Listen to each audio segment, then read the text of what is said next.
even so healthy that I would say that saying that the Earth is concave is another perspective. Hold on, Welcome, Lord Stephen. Yeah, The Lost Adventures of Captain Venetti by Jason Stout. Yeah. Texas, how's it going? What's up, LSC? It's pretty good, dude. Welcome, Lord. What's up, LSC? How you doing, bud? Ed, what's going on, Ed? How's it going? Very well, hanging out.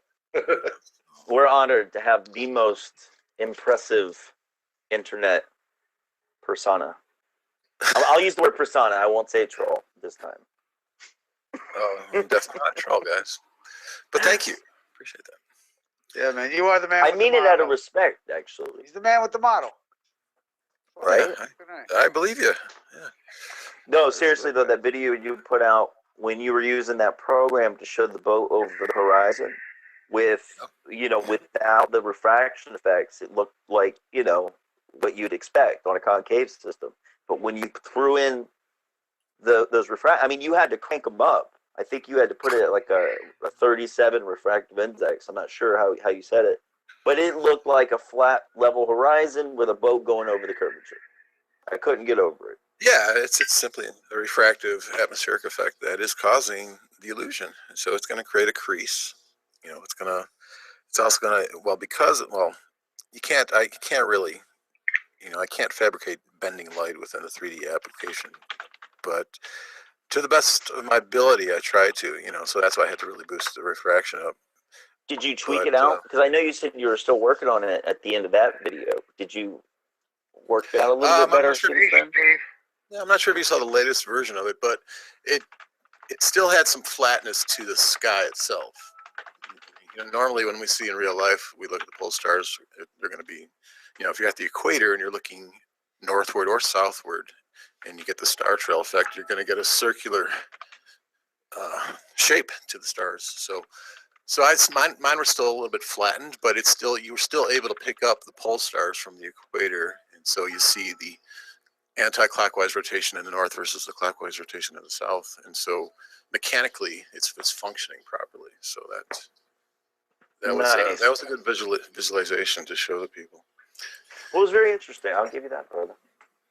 Hey, Steve, how you doing? Sounds like you got a different mic. You sound different to me. Hey, Scott, how's it going, buddy? What's up? All right. I'm not sure if I got the same mic. I'm not sure why. It's just your heart is receiving it better, hillbilly. Is it Yeah. Yeah, I heard you've been much nicer to flat earthers lately. I have. I can hear it in your voice. Steve. Look at me be gone in a month. Are you going to go to the conference?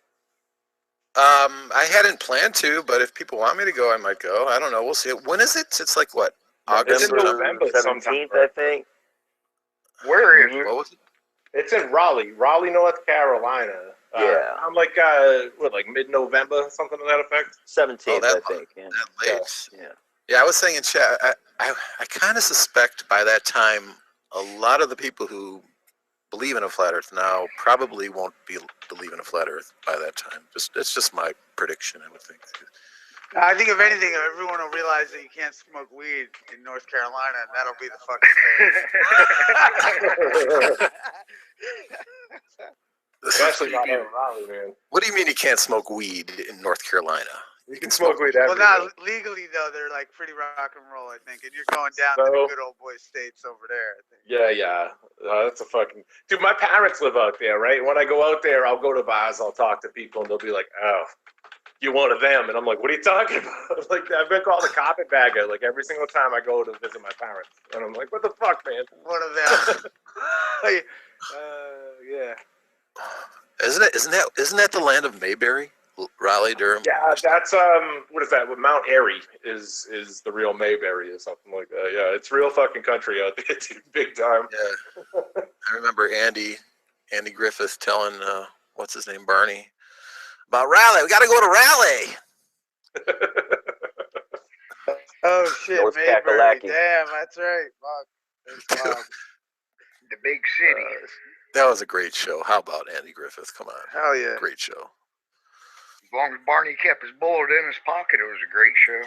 Although it was filmed in California, they did a mock Mayberry, right?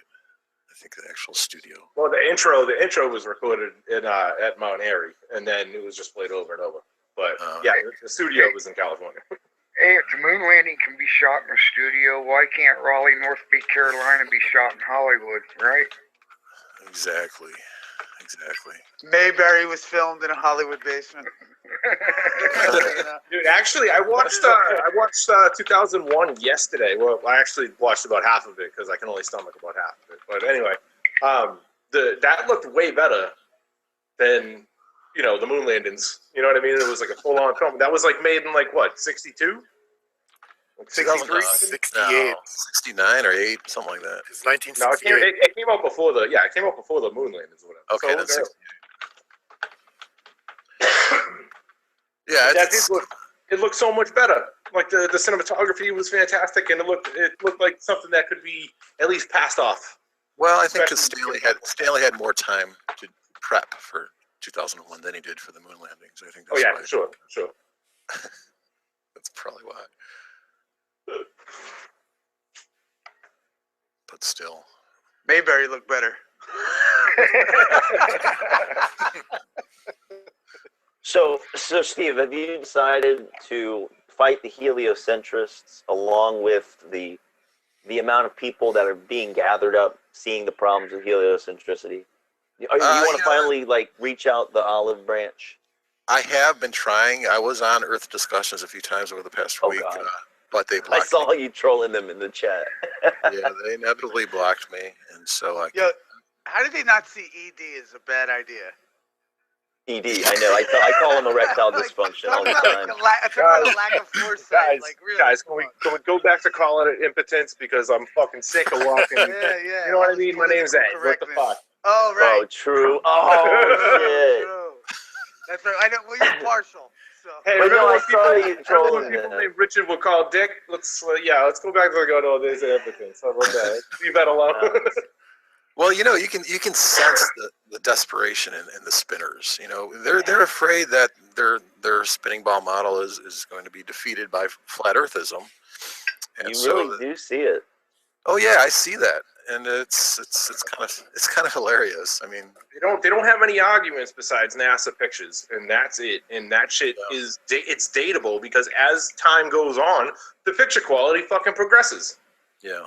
But the sad thing about it is that my model actually presents the best solution out of all three models, and yet it's it's the least popular, it's the least accepted, and then you begin to wonder why and what's wrong with the heart condition. Yeah, believe it. LSC, believe it. That is one we contemplate that. We often. What if LSC is God forbid? Well, it's I don't know. Well, no, I respect it. Well, yeah, I think the best argument for concave, honestly, is that how your lens in your eye works, and you're seeing everything upside down. So we're actually kind of upside down if we want to look perspective wise. Well, not only that, we can work with perspective. You watch my latest video. I commented about that one oil rig video that OG PicU uploaded. He went off the coast of California and he shot an oil rig, 2 oil rigs, one at 6.2 miles and one at 9.4 miles into the sea, and he had it at 2 different elevations, one at 1 foot and one at 35 feet. But the one at 1 foot, 1 foot off the water, if you just look at that, you realize that you see the horizon. It's actually higher than the base of the furthest oil rig. And so I explained that in 3D, how that's impossible to have that horizon too high at that low altitude. And so really that eliminates flat as well as convex. It's really simple, guys. If Jesus were to come back today, we would probably crucify him. And what do we do to LSC? Think about it, guys. There you go. I'm just trying to find my way home, Bob on the bus here. Hey, Steve, check this out, man. When I first seen the flaws of the heliocentric model and, finally gave a flat Earth video a chance, I also went to your channel to check out your model. You said it's the least popular. I tried giving your model a chance. I asked you a very legitimate question, in your comment section, and sadly, I wasn't treated very nice. How Well, about, you know, you got to realize from my point of view, put yourself in my shoes, basically. You know, how much criticism? I don't know who these people are. I don't know who you. I didn't know who you were. I don't know I anybody. understand that. I get the same thing in my comment section. I totally understand that. So being that you got a new outlook on how you're treating flat earthers, I got a new outlook on how I'm trying to run my hangouts. How about you come back on and let me question you about my legitimate questions of your model? Absolutely. Sure. All right. My next time you hangout, see you me, come out.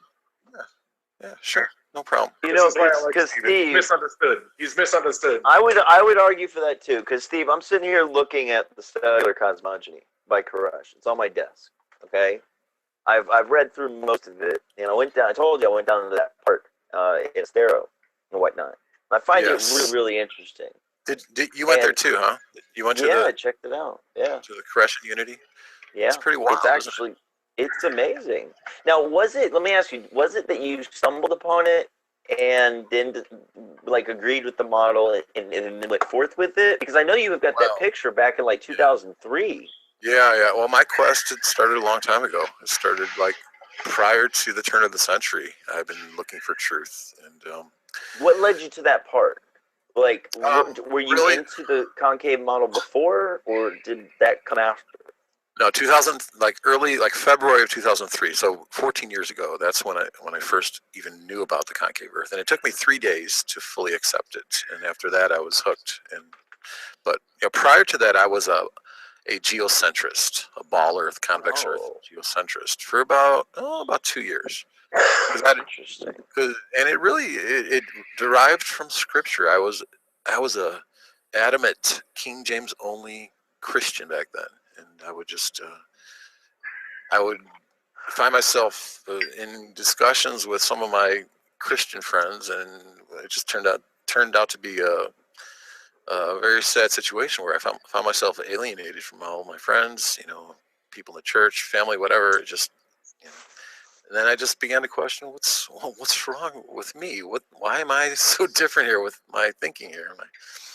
And you have to do a lot of objective introspection, especially if now claiming to be Christ and all that stuff. You gotta try as much as you can be objective and consider the possibility that you're crazy. And solipsism's a bitch. Yeah, well, yeah, that's the thing. I mean, it's a bitch. You have to accept that. I have to accept that by faith. That my consciousness is the source consciousness, and that's all I can. It can't be disproven or proven, really. It's honest. Yeah, because I feel that way too. It's just, and I'm not saying fully, but I think that we all have that feeling. That's what I call the divine spark. It's kind of in everyone, and we begin to come into it as we get older. It's kind of like this, that old Sesame Street game. Which one of these is not like the other? One of these things is not like the other. So you gotta detect which one is not like the others. Sure, so, I get that. That's kind of what I had to conclude. Okay. So, but you came into the Cyrus Teed's work in 2003. Is that what you said? Yeah. I was. I would debate online people. I would debate atheists, evolutionists. Just regular heliocentrists. And I remember this one particular. Was it on a forum? Yeah, I think it was on a forum. This guy, his name was Ed Babinski, and he was a former young Earth creationist and who turned back to old Earth creation or old Earth evolution. And we were just talking about the shape of the Earth, and I was telling him that it's stationary and it wasn't spinning. And he proposed, he brought up this guy, Mostafa Abdelkader.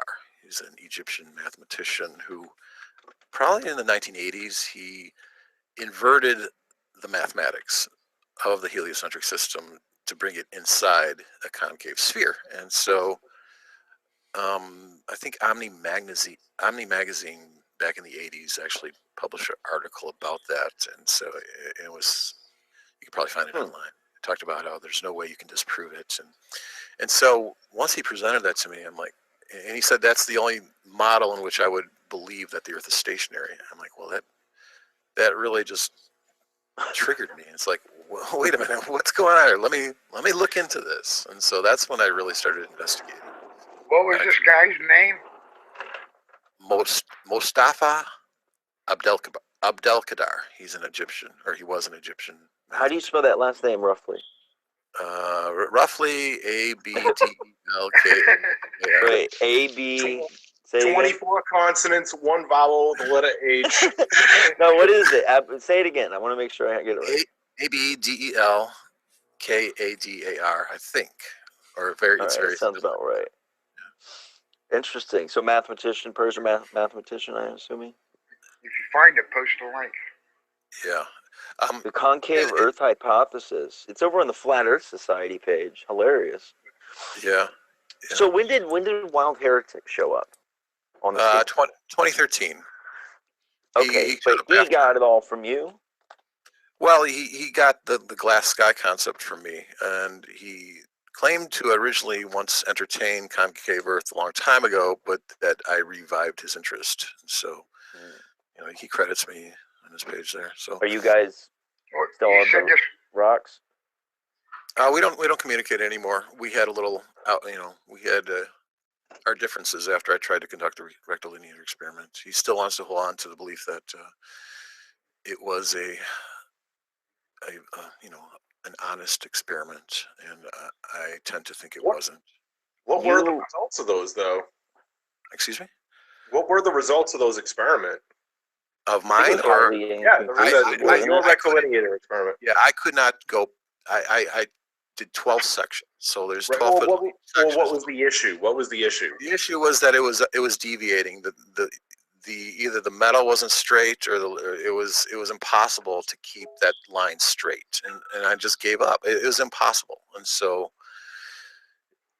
I concluded that. Well, yeah, I got a lot of criticism. Some people thought I should have used. Well, a lot of people said you were quite honest. Yes, I was, and I agree with that. Although I think dismissing it outright and saying it was a fraud, with all due respect, I think that might be a cop-out. I mean, is it possible you didn't have the financial requirements for proper engineering of that experiment? That's an expensive thing. It is an expensive thing, and that is possible. I'm not ruling that out, but I'm siding with, it's just my hunch. I can't prove or disprove it. Just looking at some of the information that was presented to us with the cellular cosmogony in the book, or realizing that some of these, we only get, if you go, you went to the museum, right? You only saw one section of the rectilineator there, right? Yes, yeah, I saw it. Where are the other 3, 4, 5, 6 sections? Where are the stands? Where is the 12-foot long mercurial level that Ulysses Grant Morrow supposedly used to align the initial beam? All this stuff it's to me, it seems like it's just a happy coincidence that this stuff is missing. Well, wasn't that man a geodesist? If I remember, supposedly, actually, that he was actually this is going to lessen his credibility. He was originally a newspaper man, and so if you realize that anybody within the press is going to distort reality, they have a proclivity to distort reality, and propaganda in the press is rampant even back then, especially back then. Yeah. And so my this is my guess. Everybody can have their own conjecture about what happened. Prior to me attempting to conduct the experiment, I fully believed in the authenticity of the 1897 rectilinear experiment. After I attempted multiple attempts to try to get it to work, I mean, you can talk to Julian or Andreas or Joe, all my buddies out there. We tried so hard, and we couldn't find a way to get it to work. Then I began. I remember I was in the room with them, and I was just sitting there thinking, okay, we're just hitting our heads together trying to figure this out. And then the thought occurred to me, okay, what if this whole thing was just an attempt by Cyrus Teed? Cyrus Teed, he came out in 1869 with the declaration that the Earth is concave, and so he claimed to have a divine visitation by some kind of female deity who revealed to him that the whole universe was inside the Earth. And so from 1869 up until 1897, 79, 89, it's like 20, whatever, 28 years. And I think he, out of a futile attempt to convince the masses, I think he lowered his integrity, and he hired a newspaper man to, put out this scientific experiment to prove the concavity of the Earth. And so that's kind of how I think that his route in taking this whole thing went about. And so they were initially, he built up his commune in Chicago for a while, and then they initially bought some land in Estero, Florida, and they moved out there. But some of the results of the experiment are kind of skeptical. I mean, at the 1 mile mark, we have the 8 inches per mile square deviation at 1 mile. And so at 1 mile mark, they're getting a reading of 8.02 inches. I mean, 2/100ths of an inch off of perfection. And that just kind of made me think. And also that was posted on April Fool's Day. Oh, the Cyrus Teed? Yeah, the Cyrus Teed One? experiment. Oh my goodness. And you just got to realize extending a broken, it's a broken, it's a mechanically broken line that they're extending. They're trying to make this perfectly straight line. There's so many factors at play. And yes, they did have, one thing they did have on the apparatus, they had tension rods. And so these tension rods were supposedly adjustable, and they could always adjust it depending on, the temperature, possibly might warp the wood or whatever. And so, but even with that at play, you're on this sand. It's not a strong foundation. It's shifting sand. Water's always coming in. It's raining. There's so many conditions. You begin to realize the impossibility of their supposed alleged accuracy that they supposedly got. And so I believe they built obviously they built the apparatus. They went out there, but I think it was all just kind of a dog and pony show. So to your experiment though, did it curve up? Did it curve down? Or was it up and down per section? It curved down. It curved up so much. It was as if we're living in a concave sphere of 1 mile wide. I mean, that's how much. Jesus. Yeah, So mine curves to the left a little bit. Yeah, I agree. So it was just impossible to utilize any of the data that I got. So I just stopped after 12 sections. I'm like, and plus it was tedious. It was heavy. I didn't have enough help, even though I did. My workers were helping all they could. Right. It was just. But I was generally curious about it. That's why I wanted to ask these questions specifically, since you're on. Yeah, sure. That's cool. That'd be cool if you got any hillbilly. I'm regret. I'm so glad I did it, because it helped me. And I think Brian Mullen is realizing that you can't do it mechanically as well. So he was talking about doing with lasers as well. So it's like it's going to be impossible to mechanically construct a straight line over any significant amount of distance. I think it's impossible to construct an optical line over any amount of distance. Not only Steve. Yeah, Steve, go ahead, Hillbilly. You do realize, as we can go out and witness roads being built now, as they pull grade down the side of the road, that way at any given point they can go out and check the center of the road, whether they're checking for the crown or the pan of the road, right? So as we utilize this same means and utilizing a measure, a subtraction plane, and a tape measure to look for variations of elevations, we can also do that to establish whether there's any curvature at all. When you do that, it only reads flat, man. I'm here to tell you, I retired after 31 years of reading sea level in the excavation trade. Yeah, but don't you only do that? You're doing an incremental reading every increment. I mean, that's not really. I mean, so you're adjusting it every time you do next reading. Tell me when I get this wrong, okay? You interrupt me when I get this wrong. And you know me, I hate to be interrupted. But anyways, okay, true science says that to get repeatable results, you remove unnecessary complications. Is that true or false? Yeah, sure. Okay.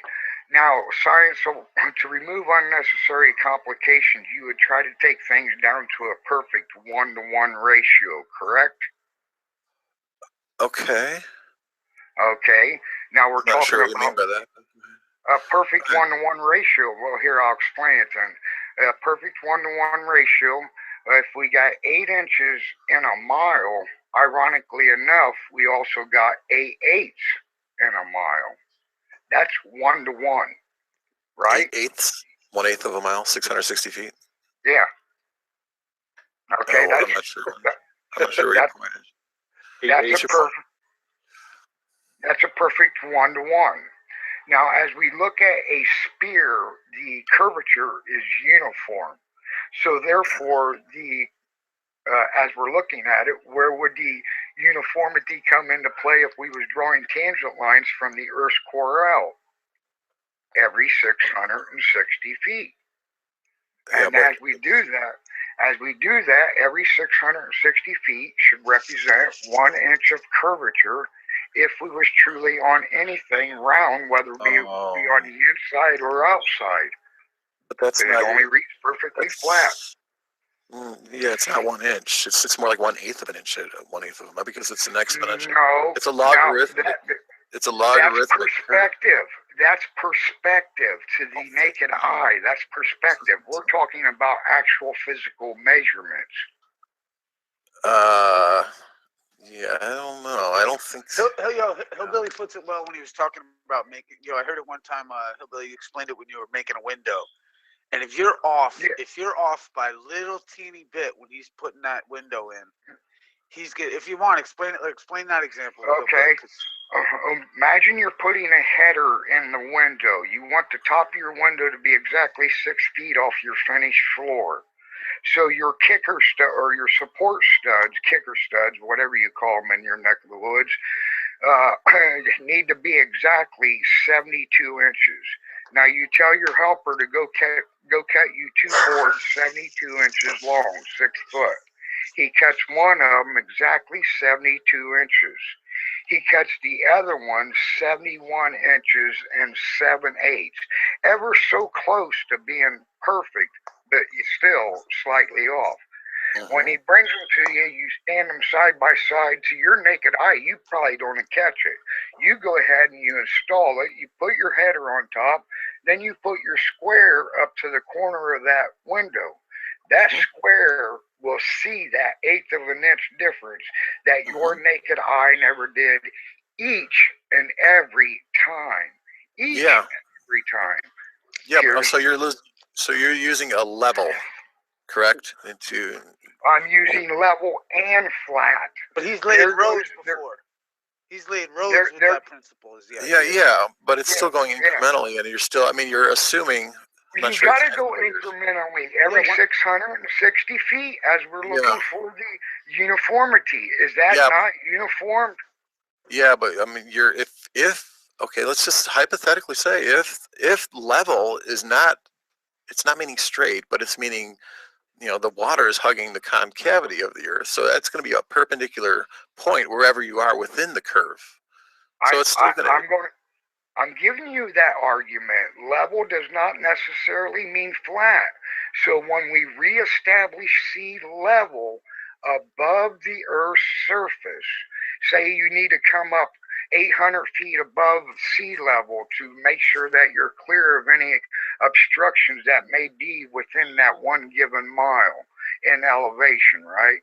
So you come up 800 feet. So at the beginning of the mile, that hub that you're going to utilize for your testing or your shooting elevation has to be 800 feet. At 660 feet, it's at 800 feet. Quarter of a mile. So you're using theodolites, is that right? Or what are you using? Using state-of-the-art lasers that we put sewers in the ground with, that we build roads with, that we build bridges with. Right. But the lasers bend. Spectrum laser. But the lasers bend. The lasers bend. It depends on conditions. We can eliminate that argument by doing a 660-foot cross cast. In other words, I'm going to test from north to south and east to west, because that's how we confirm in the excavating trade that we Well, don't even make if a you do mistake. yeah, but even if you do a cross test, it's going to be bending the same amount. Let's say if like you're 660 feet apart going north and south, and then you take another cross section and go 660 east and west, from point to point, or from where they intersect in the center, it's still gonna, it's Do gonna you realize deviate. where the laser? Do you realize where the laser's established at when you make the cross test? I have never made a It's cross shooting. test. I want you to tell me. It's shooting 330 feet in every direction. Right. That's how you establish it. It's in the But it's center. that's All still right. gonna deviate. So you tell me it's getting the hump effect going up and around on both sides. The bending. I'm just curious. Okay, you've worked. You're not Word up, currently. hillbilly. Word up. That's pretty Uh, rock and roll right there, though. You're not currently in the Rock and trade roll, right now. dog. I'm just curious as to some of your. I think some of your anything else colleagues. might be a confirmation bias, brother. That's the thing. Yeah, you do have a confirmation bias, actually. Yeah, I'm just curious as some of your colleagues. I don't know. Do they think that the Earth is flat too? Do you see a baller who's in the excavating trade who actually is read sea level? Yeah, I don't know. I'm asking you, but I do know that Well, I light is went looking. bending. I can't find that. I made a video on it. Show me a baller in the excavating trade. Yeah, but you gotta realize that light is bending. That's the trick. That's the trick, that the divine trick behind it all is that light is bending. What we think is straight, light is bending. Why is it a trick? Go out and look at the center of your road, and you'll see that it's a trick. crowned. It's crowned. Guess what? We built that crown. How did we build that crown? Understanding how to read a curve. Have you ever dabbled with ham radio? Yeah, back in the day, it was on CB with linears and whole moonraker fours, and just a little bit in the ham radio. Yeah, I haven't, but I just looked into it, and they show a radiation pattern from a dipole antenna. A dipole antenna is going to create this. It's kind of like it's two halves basically. It's like a bifurcated, like a kidney bean shaped. It's two kidney beans kind of kissing each other inside of a circle basically. And so, if you understand, right in the middle of the Earth, in the middle of heaven, there's this antenna. Let's just say it's a dipole octahedral antenna that's emanating this dipole radiation pattern. That means that you're understanding that it's sucking up all the electrons, all the energy, all the light toward the center. So what we see, however, it's gonna trick our eyes. It's gonna cause our eyes to think that what is straight is actually bent up. It's being bent upward. And if you watch, I don't know if you had time to watch this, my latest upload, where you show that at 1 foot elevation, you can actually see the horizon behind. It's rising above the oil rig that's 9 miles away. That's impossible. I seen a video like that last night. It shows 2 oil rigs, one at 6 some miles. Yeah. But see how I simulated that in 3D. I show that if you're at 1 foot elevation that high, it's impossible. That horizon is going to be in line with the bottom of the rigs. It's not going to be higher, but we see it as significantly as higher. And so you got to realize that light is bending up like that. It's just a trick of the eye, Scott. Run that by me again. Okay. You want me to share the screen? Maybe I can do that. I think optical experiments should be off the table. There's no way to calculate refraction, phase, inversion. There's no way to do it. We're so small on whatever we're talking about. I agree. I do agree. I was watching them. But then you got to throw Scott's argument out the window as well. So I mean, if you want to throw out optical experiments, there's a lot of logic behind sphericity, but obviously stationary sphericity and sphericity. I can get the pulse stars to work, no problem. Everything works. I have. Steven, just to let you know, I don't know if you know or not, but I would consider myself a geocentrist at this point in the game. That's where I would put myself. So don't let me in with the fetters. That's nice. He's not a it is measurable. Well, it's not an optical observation. It is measurable.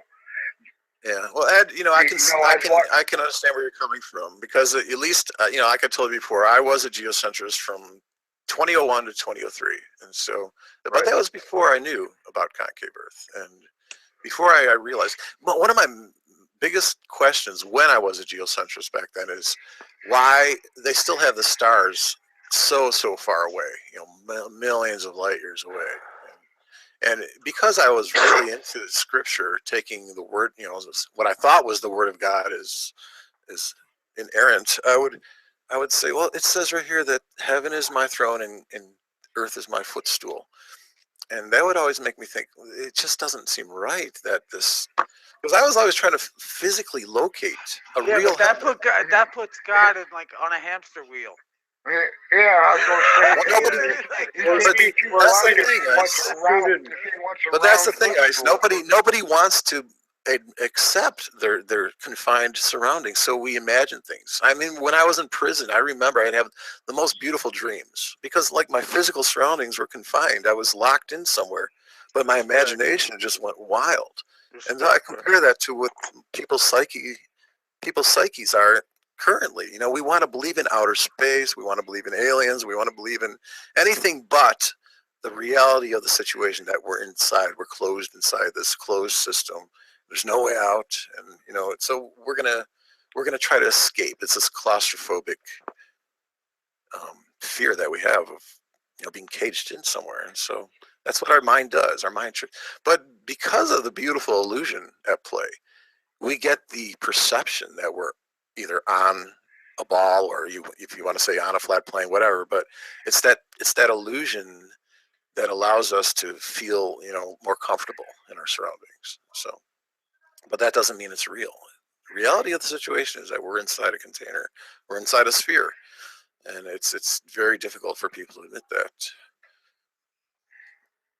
I love the fact that we have. Except for 99% of the population, they just see it the other way around. Hey, if we're on the inside of a sphere, what's on the outside? We don't know. I know that question will be asked about flat Earth, but then I'd have to make reference back to you because it is God that said on the 4 pillars. So what's established those 4 pillars? It says, remember in Job 26, it says the earth is hung on nothing. I think it's verse 7. Most people can't accept the answer, I don't know, and nobody does, and get over it. They can't understand not knowing. And that's a lot of people. I mean, unless I've been out there, or if I remember being out there, which I don't, if I was. Well, I'm talking about the 99% normies that are out there that are like, what are you talking about? It's stupid talking about this stuff. We were on the moon. I'm like, yeah. Yeah, that's it. I saw that one. I did feel. Go ahead. I was gonna say I saw that one video that Flat Earth Asshole put out about craters on the moon. Yeah. I mean, it's very self-explanatory. There's no way those craters were formed by impacts. It looks like electroscarification. Well, actually. Yeah. The biggest anomaly I've ever had, because I got telescopes, I stare at the moon all the fucking time, and like I set up a 32-inch fucking TV as my camera direct out, and I use that as my viewfinder, and it's fucking dope. Anyway, but my biggest problem with the fucking moon is all the craters are round and they're not curved, and it doesn't look like anything hit it at an angle. It looks like everything hit it directly on. Yeah, that's impossible. That's a fucking red flag, man. Yeah. If you guys see what I had to conjecture, I had to think about, we have this octahedron in my model in the center of the earth. It's behind a celestial sphere that's keeping the octahedron hidden. And so at the top of the northern side, I have the apex, I have the point of illumination that is the source point for the sun, where we have this high arm of light extending upward from the top of the pyramid, and then it's descending down and it's plugging into the back of the sun. But when I have all this energy, that's sucking, if I have this as an antenna and it's sucking in all this energy, what's in the center? What's in the center of the octahedron? And I was thinking about it. I was watching. You ever watch the Primer Fields? That guy, I think his name is David LaPointe. He's got the 2 bowls that are opposite each other. Yeah, I've seen that. Yeah, I know what you're talking about. It's very interesting. He puts them in like a vacuum tube. Actually, no, it's filled with plasma, but it creates this plasma ball in the center. So we have these 2 bowls that are opposite each other, and there's holes in the bowls, and it creates this plasma ball of illumination. And what is my conjecture? What I'm thinking is that how the moon and the sun were formed. See, he talks about within these bowls that he has that are opposed to each other. He calls it the confinement. They create these confinement domes that are like inside the bowls, and I think it's called confinement domes. And so it's creating this another bowl within the bowl. It's like a small inverted bowl within the bigger bowl. And so if the sun and moon were actually formed within these bowls, basically in the center there, and this confinement dome, he calls it, it enlarged and then it cut off. And that's kind of how I think the moon and the sun were actually formulated. And so inevitably, the moon and the sun, they broke forth from the center. Maybe they shot up through the north apex or through the south apex. But that's how we have the sun and the moon. And from that process, you're thinking like some kind of thermal process where it's generating heat, it's bubbling over, and it's creating these craters. And so, Steve, let me ask you a quick question, because out here I've seen. Sorry if I cut you off. no, that's good. So since I've been out here investigating all these different models and whatnot, I'm very well aware of your model and how it works. I've actually listened quite well and read the book Cyrus T did and whatnot. But there's also this other model which is I'm being reminded of based off of this gentleman. I'm reading this Mustafa character. Yep. This model appears to be this. Remember that guy that was out here about 6 months ago who was disagreeing with you extensively, saying that the model is it's things. Oh yeah. What's the guy? Yeah. What's Yeah, his you know name? what I'm talking about. He had the anonymous face, but he was Yeah, saying that the way it works is space is infinite, but it's just short. It's weird. It's like this weird quantum effect that he was trying to describe. Right. Well, that's what this is talking about. Kind of similar to that, but it's not comporting with reality. That's why I never really accepted Mustafa's model. He actually has the sun at 2 meters wide. And here's something really interesting here. In 1983 issue of Omni magazine, an HSM Coxter, a math professor at University of Toronto, was going over whether or not there are any ways to prove we aren't living inside a hollow Earth. He responded by saying a rocket flight, an eclipse, a Foucault's pendulum, a Coriolis effect, any observation we can make on the outside of the Earth has an exact duplicate version on the inside. There would be no way to tell which was the truth. And he was a math professor of inverted geometry. Right. He says, yeah, just as geometry of space inverts, so do all the laws of physics. But the physical sizes, I mean, even Mustafa's, he's giving you a size of the sun. He's not saying the sun is like that other guy said that, the size of the sun is still going to retain 864,000 miles.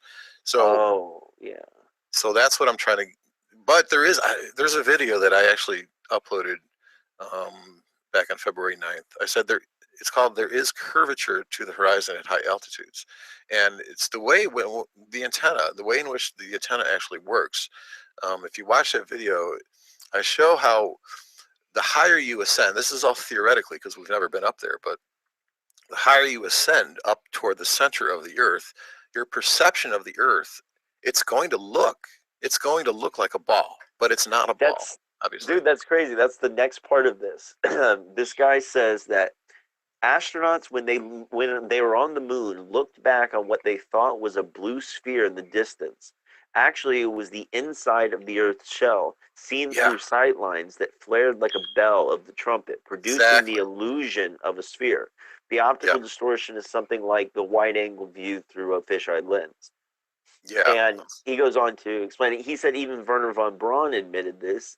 He says that in the process by which the photograph of the Earth ball occurs, a potentially illusory perception of which our arbitrary physical senses have led us to believe. Yeah. That was von Braun. Yeah, I'm telling you guys, this is how it works.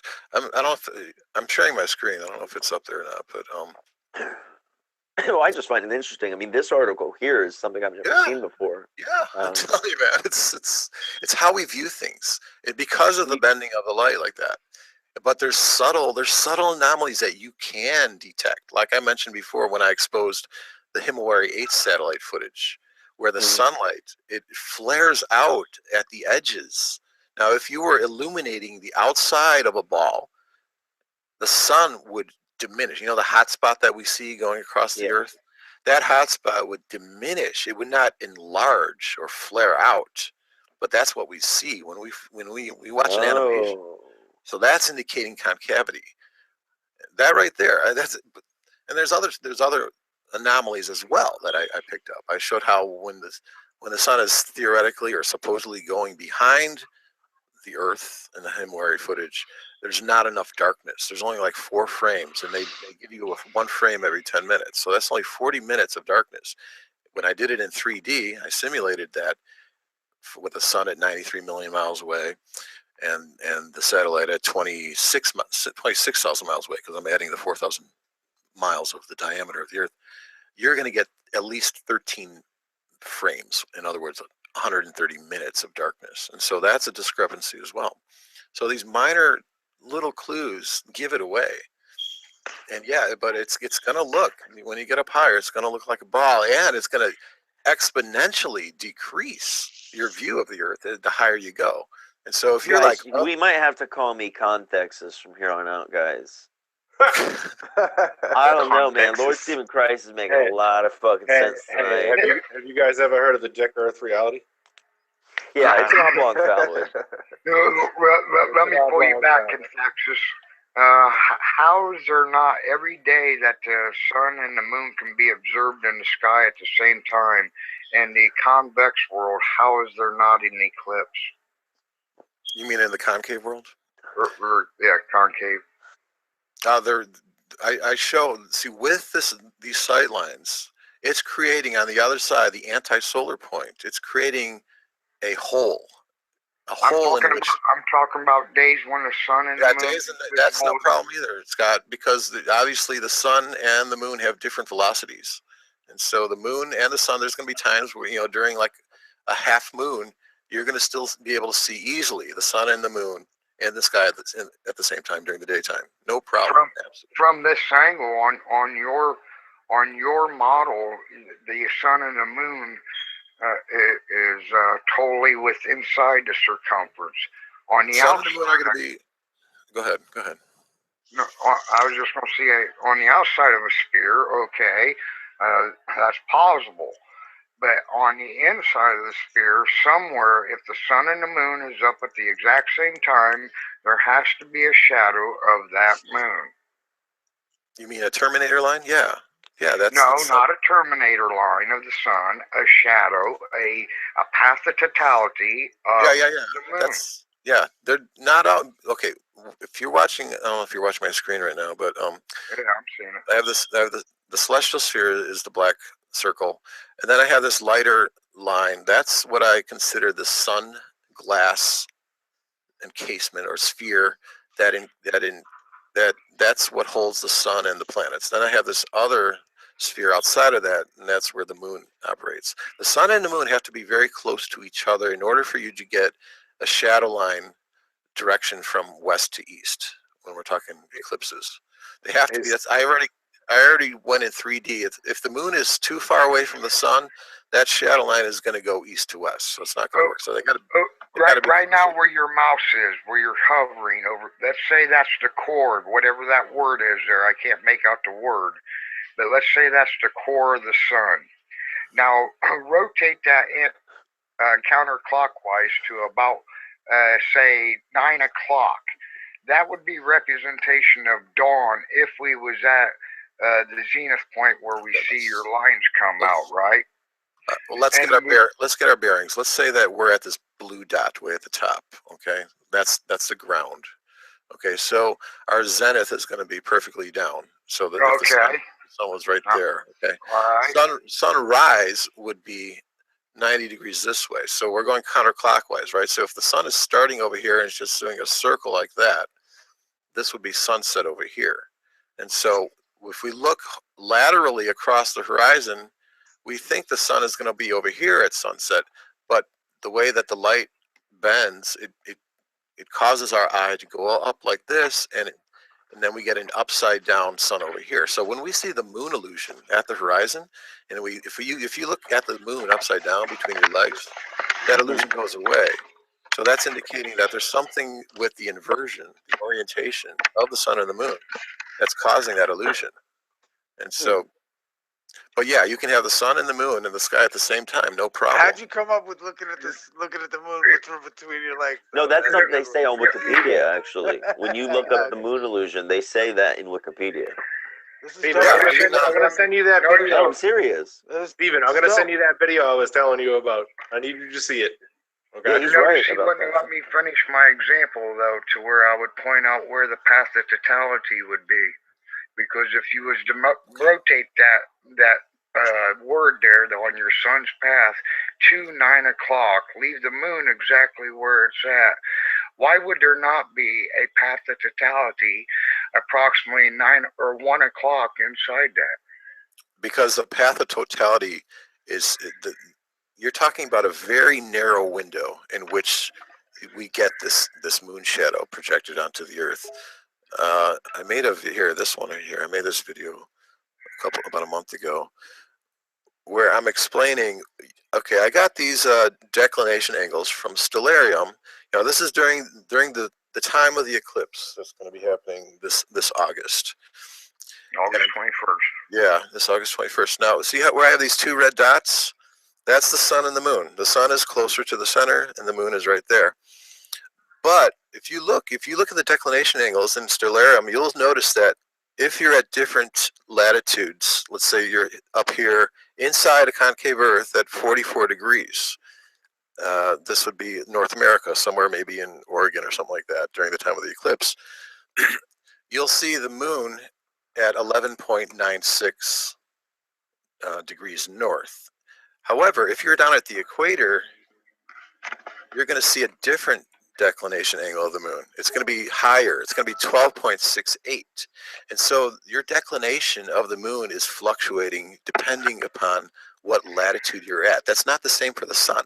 The sun, whatever latitude you're at, that declination is going to remain 11.96. And that's what causes us to see the moon shadow from only one specific region within the Earth. So if we're up there at 44 degrees north, and the moon and the sun are both at 11.96, we're going to see it up there. However, if we're at the equator, we're not going to see the shadow because the moon declination is 12.68.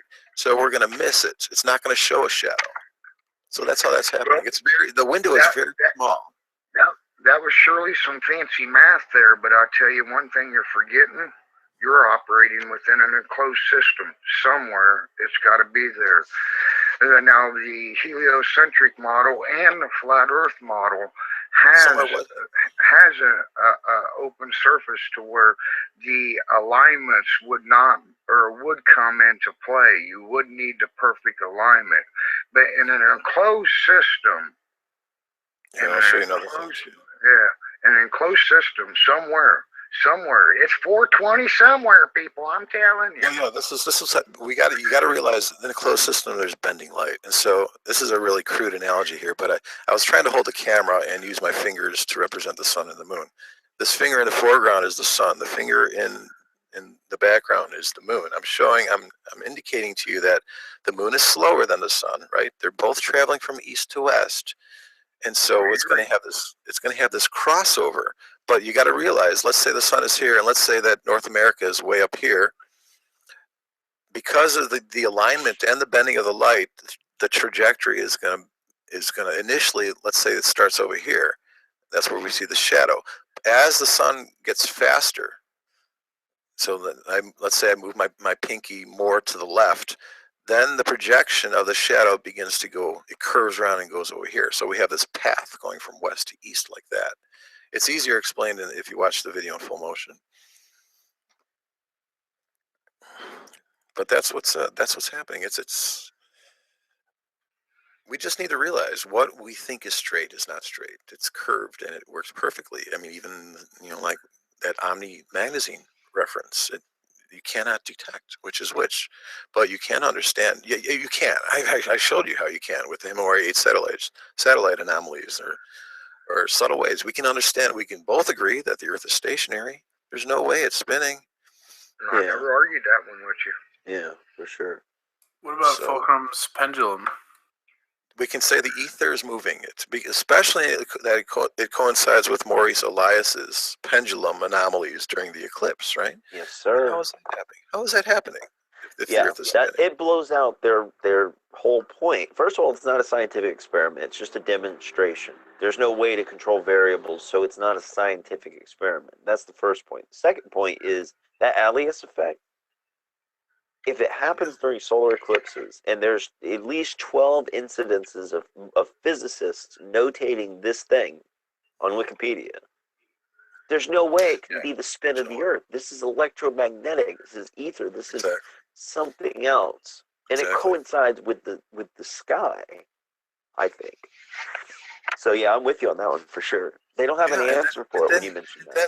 And then you just realize the simplicity of glass and refraction, and how Einstein and Eddington were so wrong in attributing that to this fictitious gravitational lensing. To put on top of that, I'd like to say, I asked a question not too long ago, about a week ago, something like that. Has anyone proved that the force that moves Foucault's pendulum isn't the same force that moves Cavendish experiment? Correct. Right. And it is the same force. I mean, Tesla talked about a universal compression. So simply with the Cavendish experiment, you have two balls that are, they're drawing near to each other, but how do you know it's not the obstruction of the ether that's causing them to? Right. Well, I said in the same conversation I was talking about where I thought about that, if the Cavendish experiment is correct, then you should effectively be able to make an engine type thing to follow a specific line. Yeah, of like weights free to energy. create If mass free can energy. attract You'd mass. be able to create a rotor that would be able to move and create free energy, and they'd be everywhere. Yeah. Gravity. To think that that's a legit experiment. Mass good doesn't point. attract mass. It's stupid. It's just gravity is such bullshit. It's just so. Yeah, I ask people all the time. I'm like, do you weigh more in the middle of the ocean, on the ocean surface, or do you weigh more on top of a mountaintop? Because if mass creates gravity and density, then you should weigh more on top of the mountain as opposed to in the middle of the ocean being held up by buoyant forces. You know what I mean? And then shouldn't you weigh way less being in an airplane as opposed to if Robert Ballard was on the bottom of the fucking Marianas Trench with a scale and was like, hey, maybe I might want to step on this because this might benefit science. No, that never happened. Yeah. And That's all they have. That's all they have to conduct something on Earth, right, is the Cavendish experiment. Although they will admit gravity is a super weak force. It's so weak. Yeah, we have to attribute it to the tides. Are you kidding me? You're kidding me? This moon that's supposedly 238,000 miles away is actually going to be affecting by gravitational pull huge volumes of water? No way. It's not happening. I'm sorry. It's not That's why. why that's why I like electromagnetism to explain the tides. We got 2 tides a day. We got You're two correct. we got 2 orbiting bodies that create that operate off electromagnetism. Yes, Scott, you're right. And if you understand there's a glass firmament above us, it's not a dome, but it's a sphere. And if you understand that samples of the Libyan desert glass are pieces of that, if you analyze those samples, you'll find magnetite. Magnetite is the most magnetic mineral in all the world. You'll find iron. You'll find graphite ribbons. You'll find these things in which these magnetic elements, or minerals, which will cause a diamagnetic or a magnetic push and pull of the water as the sun and the moon revolve around the inside of the Earth. The sun is, or the moon is, what is it? It's paramagnetic. It's has a weak magnetic. I think, do they call it paramagnetic? I'm not sure. But anyway, but it's still going to it's going to pull this glass sky closer to itself, and it's going to alleviate that pressure. And so it's going to cause the tides to rise or to fall. It's also going to create a stress reaction on the opposite side of the Earth. So we have the tides, going where the moon is opposite as well. It works out beautifully. Hey, Stephen, do you think that at any point there would be enough similarities between your model and a flat Earth model as far as like gravity and electromagnetism to make you maybe reconsider your stance? Reconsider my stance? No, I've already listed all the impossibilities of flat Earth. I mean, do we need to reiterate them? I mean, the only thing that if you just apply logical deduction and you eliminate the impossibilities, you're left with one model. And that's my model. It's got to be. If you apply logical reasoning, reasoning tells you can only prove water to lie flat at a state of rest. But you're doing a very confined, a very short distance, right? No, sir. You're not understanding that light bends. I mean, No, Dr. Zach with his laser, they should get light bends. I've heard this excuse before.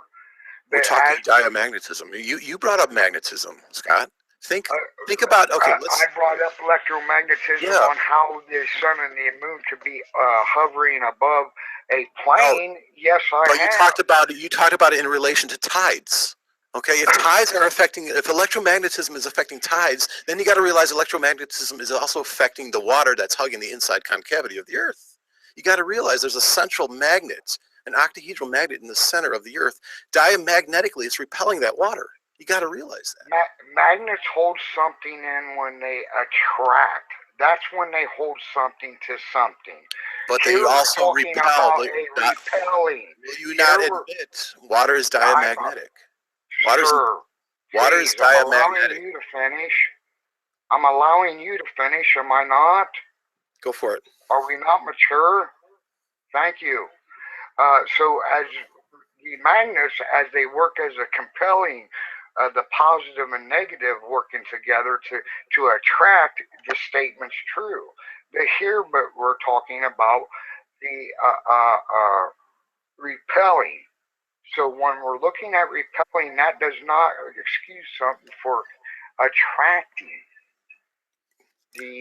So as we can prove it, as we can prove it, you can deny it all you want, but that just proves that you're in willful denial because we both know firsthand knowledge we can only prove water to be flat. No, we can't. That's not true, Scott.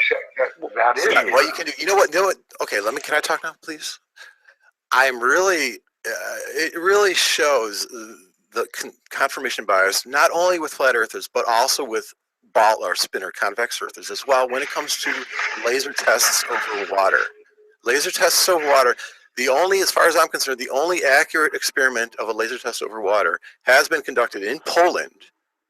It's called the Lake I'm going to botch the name, Zebrinsky laser experiment, where you can understand that at two ends of the lake here, we have the same exact height. We have the same height of the laser, and we have the same height of the target. That's what nobody seems to want to do. They have this resistance to doing it that way. Then taking a boat out into the middle of the lake and measuring that beam at different locations. In the middle, 1/4 way in, 3/4 way in, you will see that there's going to be a gap. It's going to be taller in the lake. You're going to see the concavity with that laser. But nobody wants to do it that way. Red's Rhetoric doesn't want to do it that way. They always just want to point a laser from one end of the lake and assume that it's level. Maybe they'll go out 500 feet and measure it, see if it's there, if it's level at 500 feet. They'll never go 2 miles across to the other side of the lake and make sure it's the same height as the laser. Why? Why won't they do that? Why won't you guys do that? That's exactly why I use sea level. If somebody's intellectually honest, they will do it that way. They won't do it how Dr. Zach did it. They won't do it how all these other people did it. Did I not just allow you to finish your whole statement and you let me get 3 words out? Shame on you. Hey, Spec, thanks for having me on, buddy. I'm not going to sit here like this. Anyway, I've seen it a lot worse than that, Hillbilly. I agree, but how are we going to have an intelligent conversation where something's achieved if he doesn't look at the example where he didn't let me finish the visualization on the sun to show the path of totality? Here he only let me get 3 words out. Tim Osmond the same way. Why? They know that their argument's damaged. You guys, Scott, you're not being honest with yourself. You can't No, see how you're saying biased I'm you not are. being honest I with presented myself. factual information that denies flat Earth. I prove factual information, then we can prove it to be factual because we can observe sanitary. I feel like I'm talking to an incorrigible child here. Jeez, you say child. Is that the best you got when you cannot prove water to be anything? I'm gonna go. I'm gonna flat? take a cigarette. I'm gonna take a cigarette break. I'll be back in 10 minutes. You go ahead and You guys do that keep because talking, we kids. know, we know firsthand knowledge. You can only prove water to lie flat. Well, I think, to what LSC was saying, just in the sense of that experiment, it's a good idea. Like, I like the efficiency and that idea of having a laser go across. Like, because I'm all for testing. And, I have maybe, if you will, a confirmation bias against concave. Like, I'll be honest.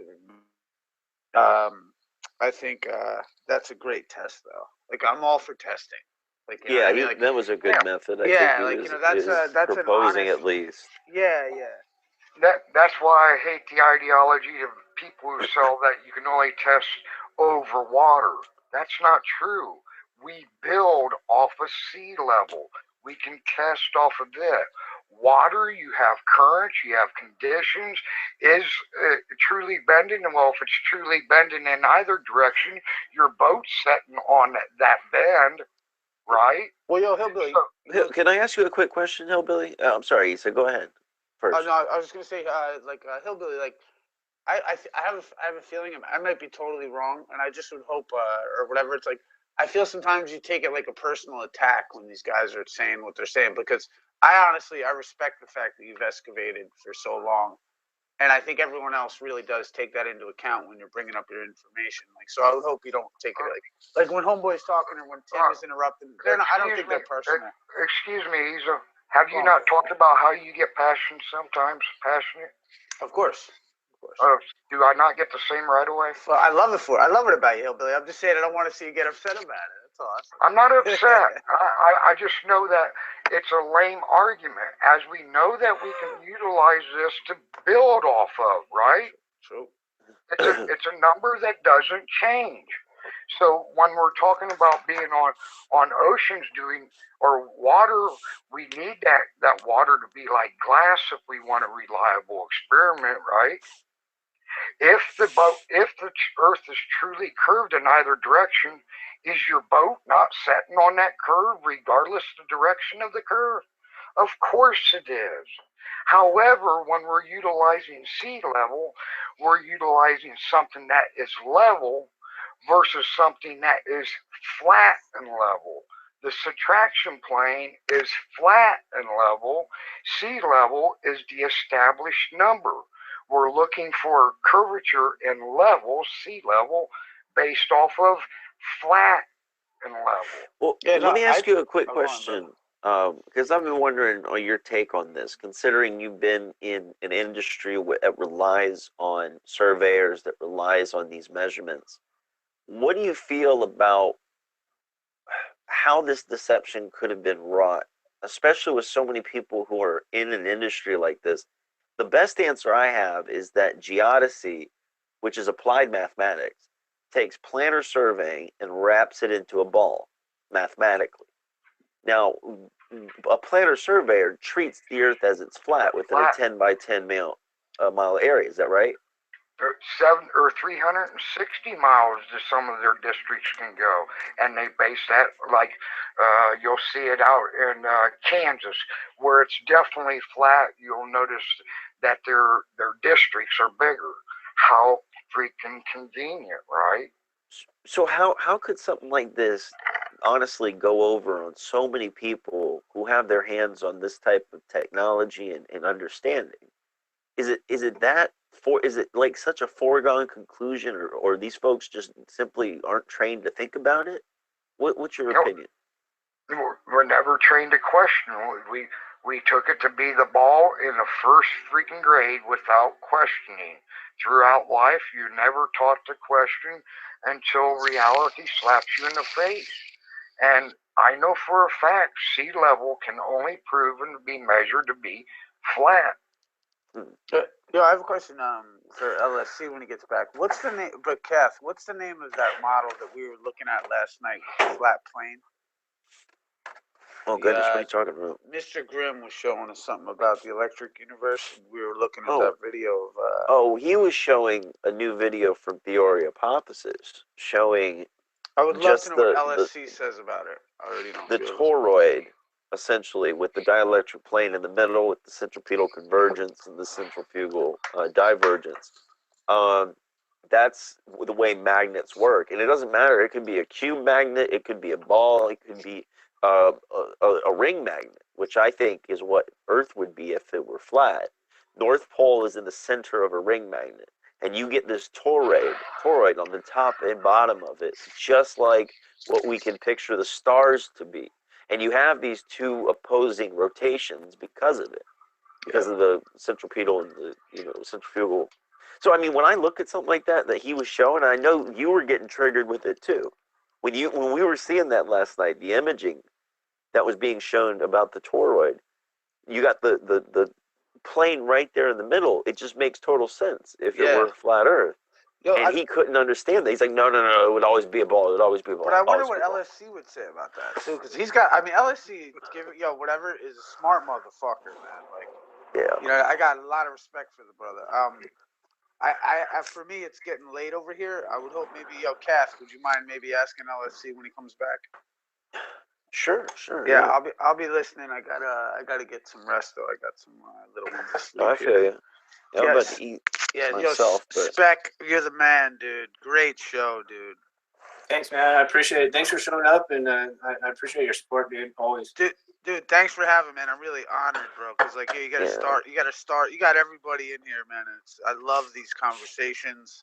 Cathexis, man. Upside down head, bringing it. What up? Yeah, brother. Yo, LSC, shout out, man. Original right there, man. And P Mars keeping it trolly. I like it. And Hillbilly. What does that mean? Jeez. Yeah.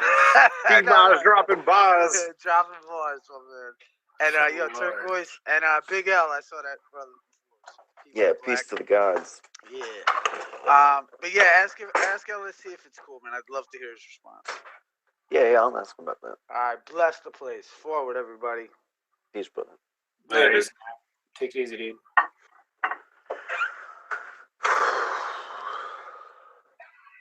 Yeah, so I heard the Earth is a sphere. Oh shit! Shit, that's crazy talk, dude. Seems flat to me. Hey, Hillbilly. Is this your daily shows that you've been doing? Is that a new thing, or have you always been doing that and I just didn't notice? Yeah, I used to do it last summer all the time until somehow I got demonized for going on Hot Potato Show for an interview and everything went south. But I just started doing it again on a regular basis. Yeah, you're getting a lot of traction, man. I mean, I'm seeing 60 and 70 people at times. Yeah. I wish I would have known about it when I was actually exposing my work on Sandy Hook to see how that would have went.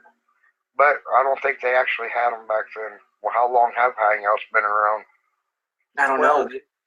There's a community here surrounding, these topics, so it's kind of easier to get a crowd now compared to, those there was no 9/11 community like there is, or even Sandy Hook. It was just more individual investigators. Yeah, that's all byproduct of free chat. You can think of it as that.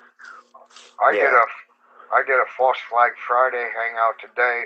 That was going pretty good there for a minute. Yesterday was a real nice hangout. Yeah, it was. I really enjoyed it, brother. Yeah, I'd actually like to snip it if you don't mind. Go for it. Yeah, it was a good combo, man. Everyone was on the ball, so to speak. No, we were on the level, bro. On the ball. It's so funny how we use language like that. You're on the ball. Chip off the old block. Well, actually, when I moved Jenny to from the Oklahoma, block. I learned that the rule of thumb was nothing more that you could beat your wife on a Monday on the Capitol steps with a switch no bigger than the width of your thumb, and that was called the rule of thumb. No shit. I had no That's what fucking that clue comes from? whatsoever. Yeah. What? Yeah, it's still I've a always blue heard law. It still exists on the books, but it's never like you don't do that. You know what I mean? Like, but it still exists. Like I in wonder what would Massachusetts, happen if somebody did it specifically. I have no idea. But like in Massachusetts, on the books, it's still fucking illegal for women to show their ankles, and it's also illegal not to kill Rhode Islanders as they cross the Massachusetts border on Sundays. Illegal not to kill Rhode Islanders. So it's your civic duty to pop off some folks. That's why the capital of Rhode Island is Providence, is because they escaped the fucking religious fundamentalists in Massachusetts. Hey, Beck. Hey, welcome back, man. Hey, brother. Issa had to step out, but he asked me to ask you a question because he's still listening. So, I'm sure you're, of course, aware of theory hypothesis. Can wheelers work? Yep. Okay. Now, if you look at the imaging of a toroid from, especially like a ring magnet or whatnot, North Pole being in the center, and then the way the toroid works, and it really happens with any shape. How does that fit into your conception of this? Do you think is it coming from the octahedron? Yep. Type thing. It is. So this toroid's going out both north and south, so to speak. I made a flux based on what he was talking about, the centripetal convergent force and the centrifugal divergent force.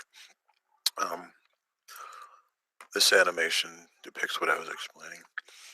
I call it the magnetic flux. And so if we have this celestial sphere that's spinning anti-clockwise, we're having this force being, I call it the lift force.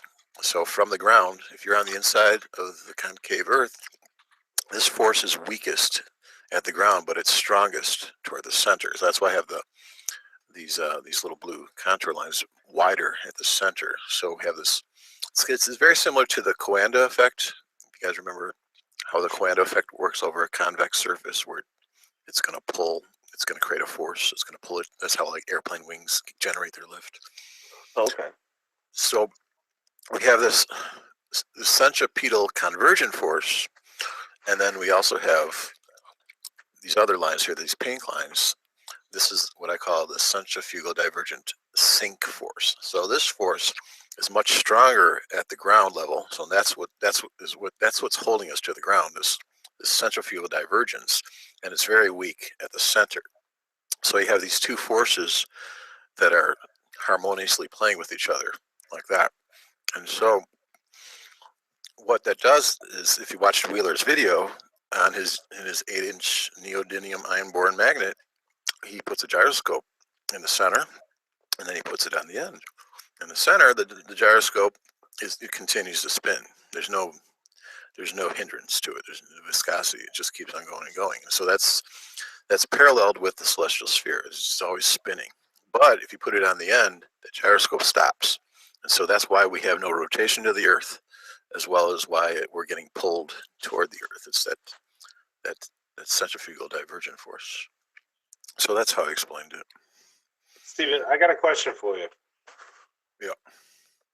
Do you know or believe that the octahedron at the center in the celestial sphere, is it a northern polarity, southern polarity, or neutral? Well, it has a northern preference. That's why I believe that the northern hemisphere is warmer. There's more light, there's more energy, there's more activity.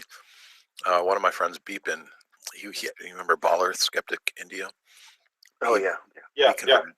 He converted to my model, but he had a vision of the octahedron, like one of those hypnagogic visions. His eyes were awake, and he saw it, and the northern side of the octahedron was completely illuminated, but the southern side is dark. And so we have this preference, and that's why we have the continents. There's much more land mass in the north, and it's much more warmer in the north. So there's a preference on the northern side. But we also have, the heliocentrists. This is, we're talking the astrophysicists. They will say that Earth has 4 equatorial equilibrium points at the equator at 90 degrees to each other in the oceans. So where are we getting these 4 points from? These 4 magnetic equilibrium points. How is that happening if there's not like a square foundational dielectric inertial plane at the center, in the center of the Earth? Makes much more sense if there's an octahedral structure there. You got to realize the octahedron is it's a fundamental shape, or the of the third dimension. You have the 3 planes. You have the X and the Y and the Z, and they cross each other. And if you connect the corners of those, it forms an octahedron. It's the base 3D structure, and it's the most magnetic magnetite is the most magnetic mineral in all the world. And also we can see it with, I mentioned octahedrites. Octahedrites are iron meteorites. If you slice up an iron meteorite, it will have this pattern, this geometric pattern to it. They call it Widmanstatten pattern. And that's indicative of an octahedral formation, octahedral structure. So we're even getting meteorites from space that are mimicking the octahedron. Huh. And of course, I brought up before how the Canadian Meteor Orbit Radar actually shows the octahedron. I've seen that before, actually. Yeah, but are you going to trust the Canadians? I mean, sure, more than the Americans probably. But what's going on? hey, P. Maz, drop some fucking truth bombs. What's up? I was actually just trying to search for a headline of why we should trust Canadians to humiliate you, but I just get Canada trust. You're lucky this time. So, I don't know if you guys saw this animation I did called Splitting the Celestial Sphere. The Snickers bar went down the wrong tube. But I show the radiation pattern of the dipole antenna over here. This is what they'll show you. A ham radio operator will show you this guide. And so we have I'm sorry, Steve, are you presenting something right now? Oh, I'm sorry. I guess I'm not. I thought I was, but I guess I'm not. That's okay. Oh, duh. All I had to do was present the screen, but I didn't. Wow. All that energy. No. It was working way earlier. It just in the past 5 minutes it wasn't. But I knew what you were talking about. Okay. Am I presenting now? Yeah. Yes. Yes. Okay. Okay. All right. This chart is what they'll show you. It shows the radiation pattern of an antenna in the center. It's going to create a dipole. And so that's very similar on a 2-dimensional plane, what we see in 3 dimensions. In 3 dimensions, we're going to get these kind of kidney-shaped periphery lines. And so that's going to be... looks like the toroid. Yeah, essentially. That's going to be the extent of our periphery. Like if we're up here at the top in the Earth, when we look 90 degrees in either direction, the extent of our periphery is going to go along this contour line. It's going to hit the celestial sphere perpendicularly. And so that's the masterful illusion at play that makes us think that we're living on a surface as opposed to in a surface. And so what I did was I showed in the 3rd dimension figuratively what's happening with the celestial sphere. And that is that we're only going to see half of it, right? We're only going to see the part that's inside these contour lines. And so I split that sphere and then I morphed it. I turned it inside out. And then I caused it to, it's going to create this virtual dome over your heads. It's not a real dome. It's just a virtual dome where everything is, where the sky is inverted. And so, damn, you're stepping up your game, man. Looking at these graphics. This is old. It's always been good, but this is legit, dude. This is years old. This is what we observe. The pole stars work beautifully. You can see this. Now this is at 45 degrees north latitude, so we're going to get the celestial equator going at 45 degrees like that. That's how we observe that. an inversion. This is what bothers me, is that this visually makes a lot of sense to me, and I can understand it. You know what I mean? Like, I can understand what you're saying there. Yeah. It's frustrating. I got a question.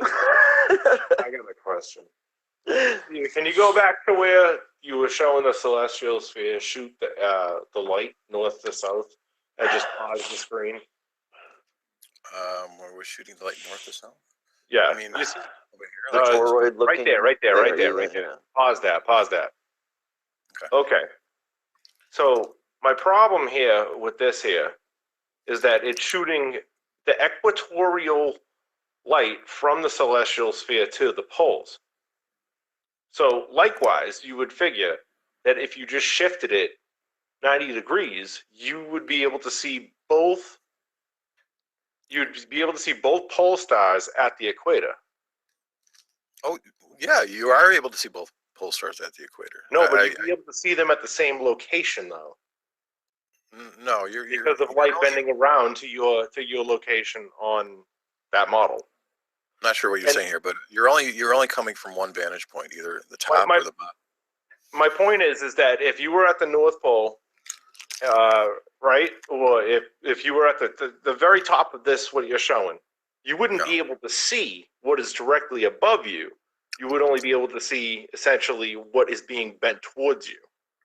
Here, I'll show you from North Pole vantage point what I believe you would be seeing. It's in an earlier video that I made. Wow, I made this a long time ago. When did you make that last video? That where you were showing? Not even 2 weeks ago. That's what I thought. It looked like some new additional graphics there, with the light rays, the way you have it bent to it in your separation of the sphere. Yeah. But let me show you. Here, this one here. This one, I just didn't do the morphing, but I made these virtual domes at different latitudes. Like this, you're at the equator, you're inside the concavity of the Earth, and if you were inside that dome, you'd see the pole stars. You'd see the northern pole star and the southern pole star like that. If you pan out like that, you see how I have the periphery lines. They're intersecting the celestial sphere where only one side is visible and one side is clipped. And so that same pattern process is going to happen at different latitudes. This latitude is at 22.5. Yeah, but that doesn't. Yeah, hold on. From what you see with star trails, though, you know that it goes from east to west, which means that the way that model is set up, when you look at it, if you were standing, if you just flipped your model 90 degrees, you'd be able to see the Polaris and Sigma Octantis within, I don't know, 30 or 40 degrees of each other. No, it's going to be uniform. You're not going to be able to see the way you describe it. Because the way you're displaying it, it's coming across as if it's from the ecliptical of the celestial sphere. But likewise, if light travels like that, then it would have to come across both poles to a singular point, just like it does from the elliptical of the celestial sphere, just like it's shown. You're only able to see half of the celestial sphere from any vantage point, not more than half, or maybe slightly more than. Actually, if you take in consideration your local sky, what's the circumference of the celestial sphere? It's a guess. I mean, I would say it's roughly, the celestial sphere can be about anywhere from 1,500 miles wide to 2,000 miles wide. Probably closer to the smaller figure. Okay, so if you're just sitting at your point in the middle of the open, let's say wilderness, and you're looking up from horizon to horizon up into the sky, you are only seeing a very small portion of that, right? I don't know what the mileage is, but you have what's called your local sky. You're seeing half wherever you go. You're seeing half the celestial sphere wherever you're seeing the whole half, you're saying? Yeah. So if I'm in California and somebody's in Florida and we're both looking up at we're seeing that exact half? No, you're not seeing the same exact half. No, I'm showing that in this video here. You're seeing different regions of the same Gotcha. the same sphere. Yeah. All right, go on. It's always going to be clipping the sphere in half. So like here we're at minus 67 degrees south, and so and here's the South Pole. South Pole, we're going to see the bottom half of the celestial sphere. So that's why we get the lateral movement of the sun at the poles. Right, but my issue is that at the southern pole, right there, how that's shown? You're only going to see the stars from the equatorial region of the celestial sphere. And to see the poles of the celestial sphere, you would have to rotate it 90 degrees. And there would only be like a 30 to maybe like a 30 to 40 degree deviance between Sigma Octantis and Polaris. No, I don't understand where you're coming with that. If you just take the grid that's on the screen right now and flipped it 90 degrees so it was pointing right, you would have. But why would you? Well, because it's showing the elliptical of the celestial sphere right now. But so you're saying, okay, let me get this straight. You're saying that if you're standing on the South Pole, you're going to be able to see the North Pole? Well, what I'm saying is North Celestial Pole. What I'm saying is that's what the model on the screen is showing. No, that's not what it's showing, Ed. Remember the dipole pattern. So it's splitting. The antenna is splitting. It's bifurcating. It's splitting it in two. So we're only going to be able to see half of the. Oh, wait a second. Wait a second. Hold on. It would slow down because. Okay, never mind. Okay. Do you think I know? I get it. It would be slower at the pole because it's spinning slower as a tighter radius. I get it. Okay. Yeah. So, and also keep in mind, these lines that I show. Those are the extremities of your periphery, but the in-between lines, they're going to be intersecting. I made a video on that as well. They're going to be intersecting the celestial sphere perpendicularly. So you're always going to be seeing the front of the sun, or the moon, or the planets for that matter. But in a different animation, you always see the front of the sun. So in this animation, I included all the in-between not periphery lines, the in-between sight lines from whatever vantage point. So like this vantage point is at 45 degrees north, and your eye is going to be viewing the celestial sphere. So all these sight lines are intersecting the sphere perpendicularly. And in the bottom left here, you see I have the sun, and you see how the lines from the back of the sun, if I go back a little bit here, are parallel with those sight lines. And so that's why we can't ever see the back of the sun. We always see the front of the sun.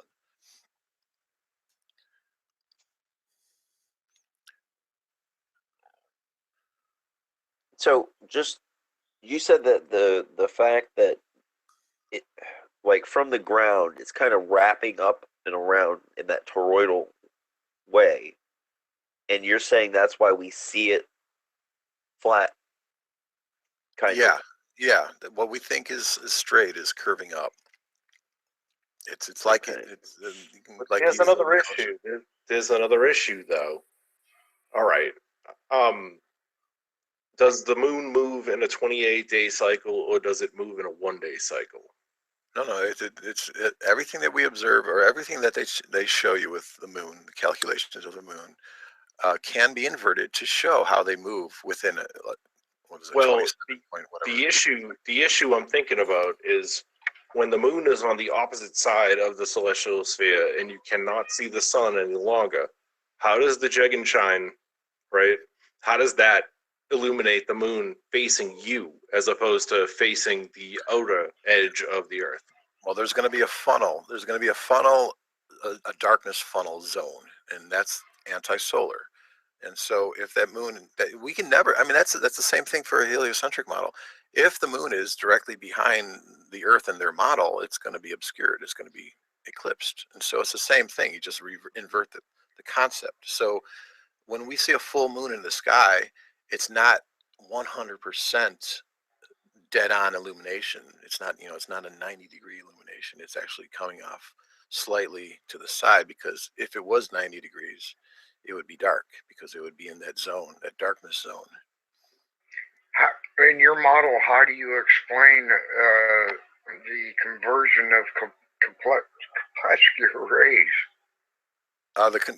The crepuscular rays, that is an illusion, because you can go underwater and you can see crepuscular rays emanating from the surface of the water. He's right. Yeah, So that's it's not- actually true, He's right. Hillbilly. That really, I used to think crepuscular rays was proof of a close local sun, but It's not. I'm serious. Like I told everybody, and then Zeiss, of all people, showed me. He has a video where he shows it underwater, where it looks like it converges at a point right above the water, Right. but it's just So where you're different getting- layers of atmosphere. Yeah, so that where caused you're getting an aperture basically in the clouds that's causing that effect to make you think that the sun is closer, but it's And actually it's another reason. It's Yeah, another but reason I I'm say not- optical experiments are junk, because it is a crapshoot, and a distance expounds your problems. Yeah, but what I'm saying is I understand how they're happening. How are they coming back together in your model? Everything's going outwards. well. Listen, But as we watch also- crepuscular rays go over our head, we can see them reconverge as we look away from the sun. think about that. Why do we have anti-crepuscular rays? Because they're reconverging on the opposite side. Well, that's the nature of waves. Here, let's. I made a video about that a long time ago. I made a little 3D demonstration of anti-crepuscular rays.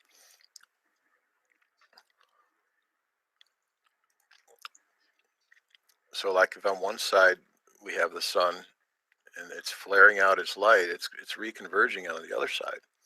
And so, during a time when the sun sets, and we look across the other side of the sky with a cloud layer, or a semi-partially open cloud layer that's allowing some of the anti-solar illumination light to seep through. That's how we get the anti-crepuscular rays.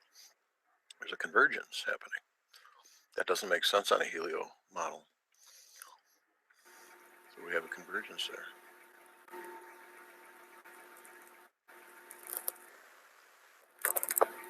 Shout out to Shroomy. Hi there, guys. Wanted to ask a question. Okay. Well, your theory looks very beautiful and interesting, but I understand this, when electromagnetic lines bend the light along them, right? But what Yeah. about artillery? So when Artillery? artillery shots are fired, they are calculating like from a plane. So, being honest, I would suggest that artillery shells are following somehow these lines or being affected by them, right? It's being affected by the ether. There's an ether drift that has Ether. been detected. Yes. Yeah, it's So been detected and calculated. these lines you draw like magnetic, it's a flow of ether, right? Kind of direction, streams of Yeah, it. for lack of a better word, you can call it the ether. There's an ether So- push, ether drift. Man, you have your independent variable here to actually make a valid experiment. Have you seen Catex's videos about science and how experiments? What is a scientific experiment? So you have to have independent variable. What is it in our case? Say artillery shells are made primarily of what? Lead? Supposedly, I'm not a big gun enthusiast, but So you take the parameters of lead, its electricity conductivity, its influence by fields. yeah, You make a shell, a bullet from different material that has significant differences. For example, absolutely neutral to any magnetic alignment. Can okay. you do that?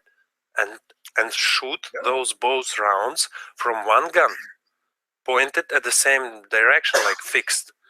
If they hit the same spot, then we have a problem with your theory.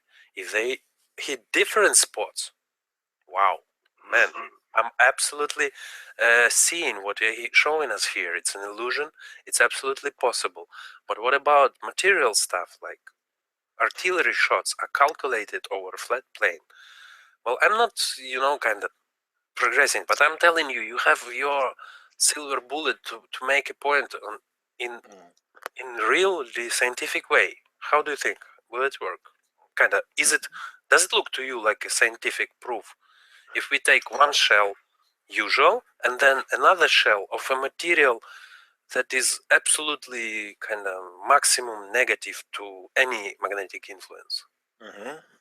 Yeah, I have 100% faith in my model, and that we're living inside the sphere.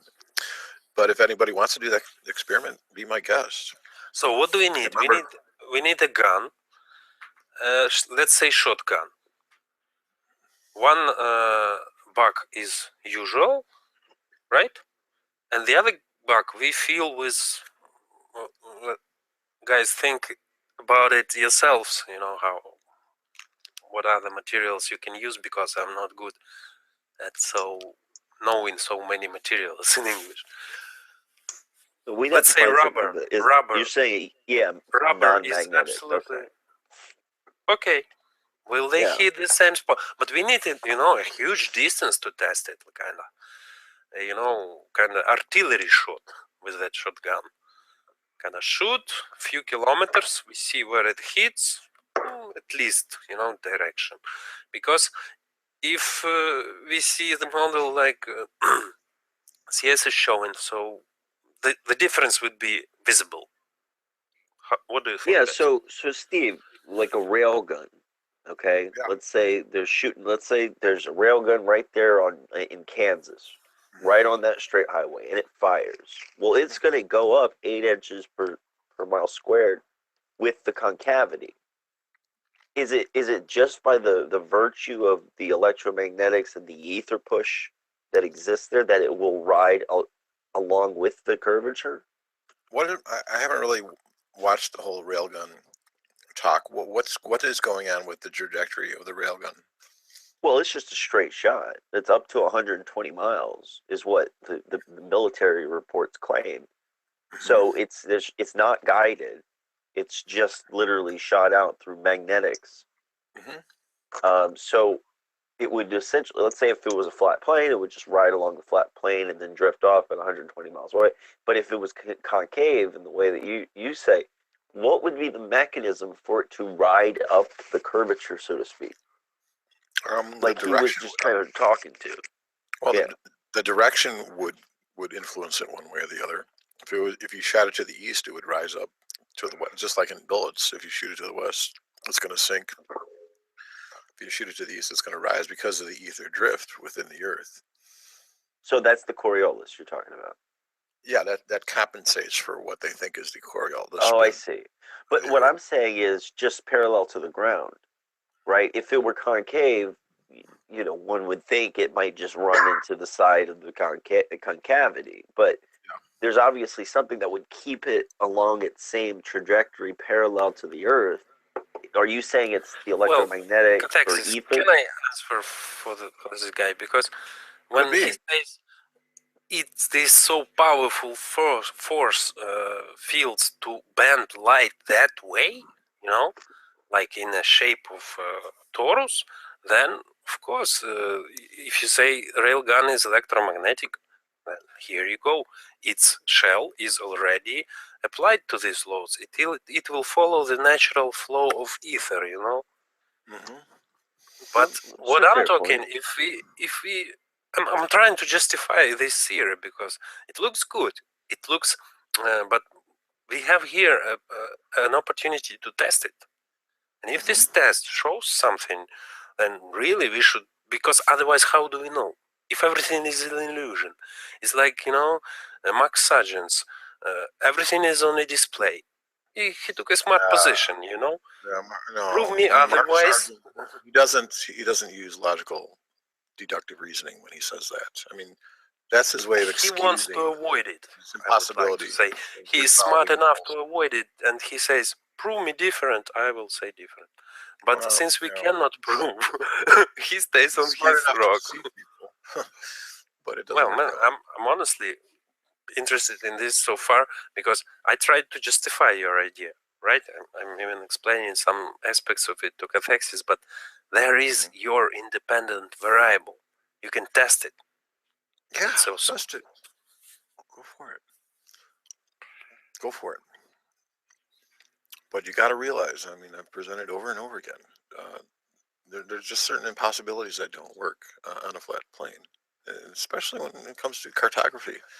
Coordinates, we have latitude lines and longitude lines and flight paths that are not operating. It's not workable on a flat Earth model. And so you got to realize you got to come for to flat Earth or something. When I'm sorry? flat Earth, I'm not for. I'm not advocating anything here but open-mindedness. Right. Good. Yeah. I'm advocating right now your theory. We have an opportunity to prove it. Sure. Can I ask what flight paths you were referencing? Because as we witness all emergency landings and look at them on a flat Earth model, they make perfect sense. When we look at them on a sphere Earth model, they don't make no sense. So I can only assume, since the reverse is for the concave model. Think about it. Just think logically about this. As far as flights, well, actually, we had the recent Max Egan flight that Jaron, streamed, and that. What did he did from Sydney to Santiago in 11 hours and 15 minutes? Is that correct? Yeah, it seemed like he caught the jet stream. It was 260 mile per hour at the time that it went up. Yeah, and he never saw any land, so he didn't do any shortcuts across any theoretical flat Earth. Well, he did see the northern tip of, New Zealand. Yeah, well, yeah, that was it. He should have been on the southern side of it.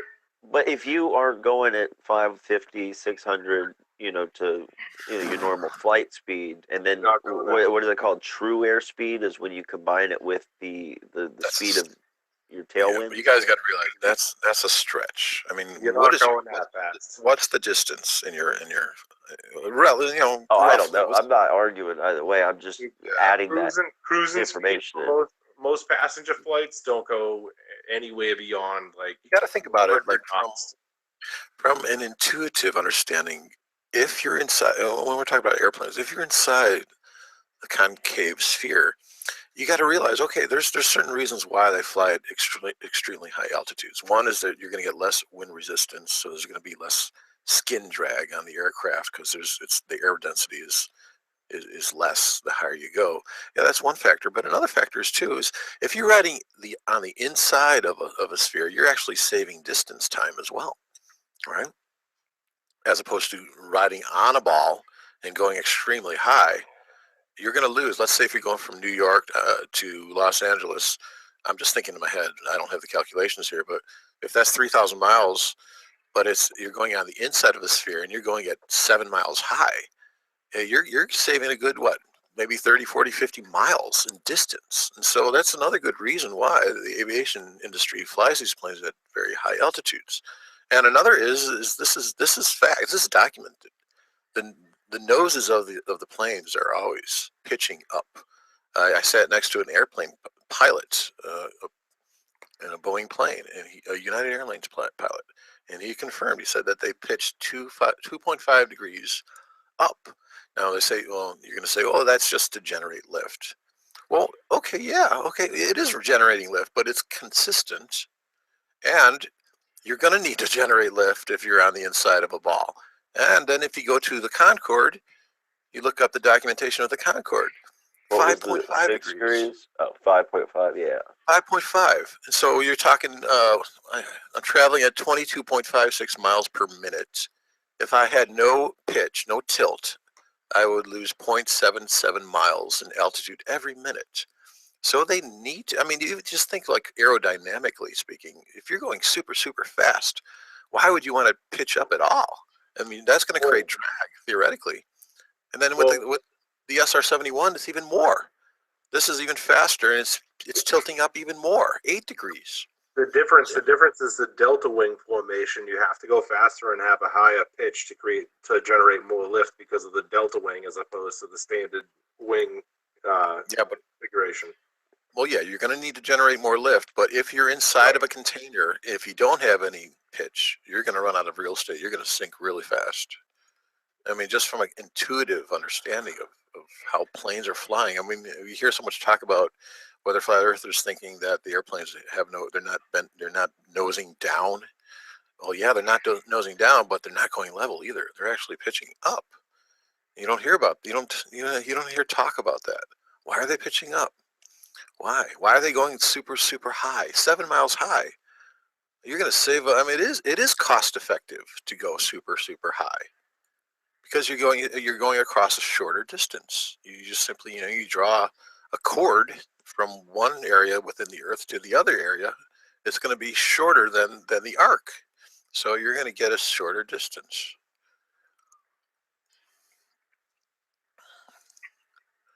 But you're also going to get a shorter distance if you fly in a straight line over a flat Earth. Think about it, guys. Think about it, guys. I'm not here to fight with you. I just want to, No, nobody's arguing. Just objectively. Yeah. No, I know. I'm just saying. Just use your objectivity here. Yes, I claim to be Lord Christ, whatever. But just look at. Steve, nobody said that. Nobody's being derogatory. No, I know. I'm just saying that's what I get. You're old school fucking YouTube head. I accept you for who you fucking are. Yeah, man. LSC. When you come around with decency, the way that I've seen you on troll moments, and I've seen you, when we have a good panel like this, man. I respect your opinion. I really do. I treat people accordingly. Obviously, if I'm gonna get attacked and insulted, I'm gonna respond in that way. So, you would have to respect me for that. I mean, I'm not gonna just like lay over and die if somebody starts making fun of me. For sure. I'm gonna retaliate, and so that's what I'm. Normally, I'm provoked when I get in that mode. It's not. I don't have the. I don't make preemptive attacks on people. I just don't do that. Well, unless you coming into a baller room calling them all spinners. That one time. You a spinner? You a spinner? You a spinner? It was funny what you did because you were like full blast mode, and I was on the panel at the time, and you're like, hold up a second, Cathexis. You're the only person that's ever been on Patricia Steer show and haven't cammed up yet. What? Are you a shill? Cam up, Cathexis.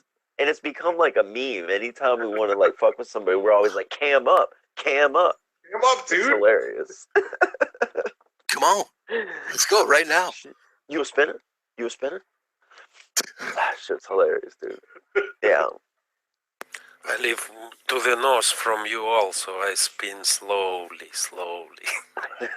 So they say. I'm going to get some coffee. I'll be right back. All right, man. I'll be back. I get coffee now. Spec, where you at? Be quiet. Yeah, I'm here, man. So no globe believers here. I'm agnostic, man. Yeah, I don't think there really is. What does it mean, agnostic? Oh, it's not white. Not play up an argument out on either side because you cannot prove. You realize you cannot prove nor disprove either argument. Yeah. I see. On defense. Yes. This whole idea of ball or flat is stupid because it's like political system. Yep. Democrats or Republicans. Come on, guys. I'm standing on the point where I'm off politics. Any kind. I'm not believing anyone already because until I prove it to myself with experiments, I cannot believe in it.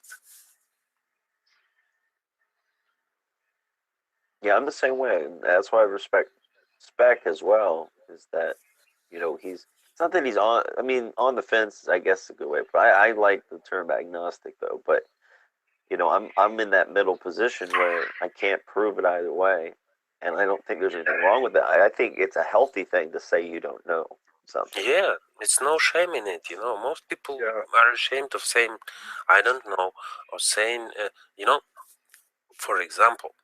most people are afraid to ask questions. You know, we have a proverb here in Russia.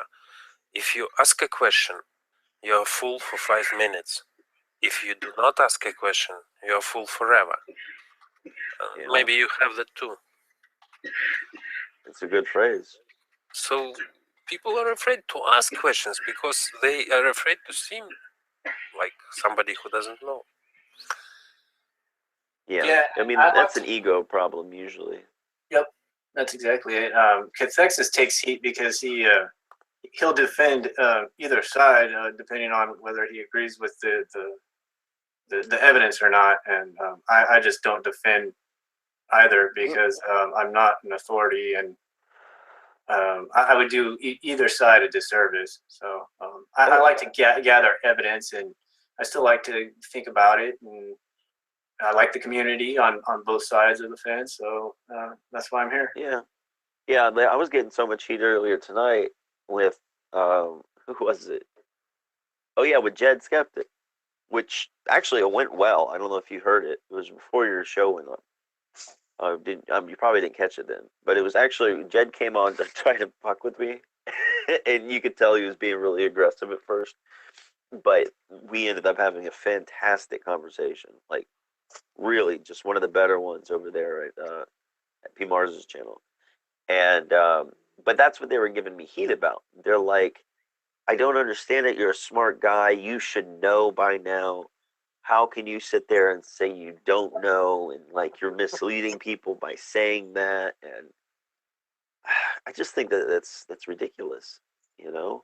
It's like fucking Well, Jay and Jim. anytime somebody says you are misleading people, it's like, come on, all the people, shut him the fuck up because he called you a sheeple right now. Come on. Doesn't everybody, Right. Mark is a shill, Cathexis is a shill. I don't give a fuck.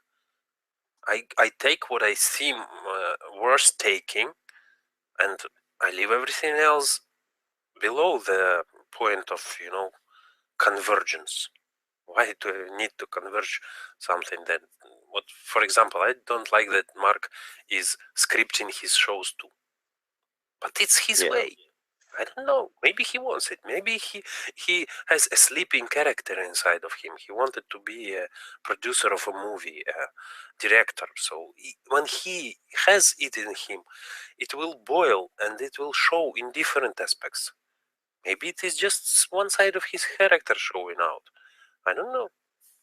Yeah, it's a good point. I mean, we try to make a lot of assumptions based off of very limited information. I think most people do. Exactly. Like many people. Many people also. You want to know what I think is fantastic? Is that people in Russia have heard that Cathexis is the shill. The word travels fast, doesn't it? Oh, we will print billboards here. Travel from the By west the way, to the east. I am collecting funds. Guys, I'm collecting funds from Western world, of course, because you have much more money to build big boards around the country that Cathexis is a shill. So feel free to chip in. I will send you a link. Nice. Well, as long as you just don't use his picture because you need a bigger billboard. Just kidding, man. Hey, A4 really wants to get on. I'm going to give him his shot. So, what? Christ. Why would you do that? Dude. I mean, No. If you haven't learned one thing out here, that's the one thing. I mean, if you guys say no, then that's good enough for me, man. I mean, I don't. Whatever you want to do. I'm about to leave. Yeah, I was going to leave to go to bed, but you know what? Maybe it'll be entertaining at the very least. Go ahead and give them the link. This is about over anyways. So, like I said, I want to give everyone a shot to fuck up, and as long as they behave, dude, they're I love it. We bring in A4 to close the show down. All right. So as long as everyone's cool with that, I'm gonna go ahead and do it. We got LSC and A4 in the same motherfucking building. this. Adam loves me. Oh yeah, you guys. He calls you Lord Stephen Pies. Yeah. I don't get that. Cow pies or something, right? I guess. But it's not clever. It's not, and he thinks it's the funniest thing in the world. I know. I don't get it. I don't get why he thinks it's a funny joke. I don't understand. Well, I hurled some some crap at him before, so he's probably still a little bit upset about some of the insults that I hurled his way. So, but I'm not going to do that right now.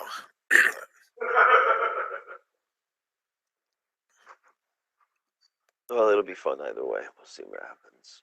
I gotta admit, this is a side of you, Steve, that I've never seen before, but it's truly welcomed. Oh, cool. No problem, Scott. Hey, you know, I respect you. You just, you know, it's we differ in our understanding of things, but I respect you have integrity. I don't agree with you, but at least you know, I can respect your integrity. Hey, at least we're Well, that's all not- pointing out the problems of the ball. Yeah, I think that's what the nice thing. Yeah, that's the biggest thing. That's the nice thing about having a mature conversation. We can agree to disagree with respect. Yep. That's all I ask, man.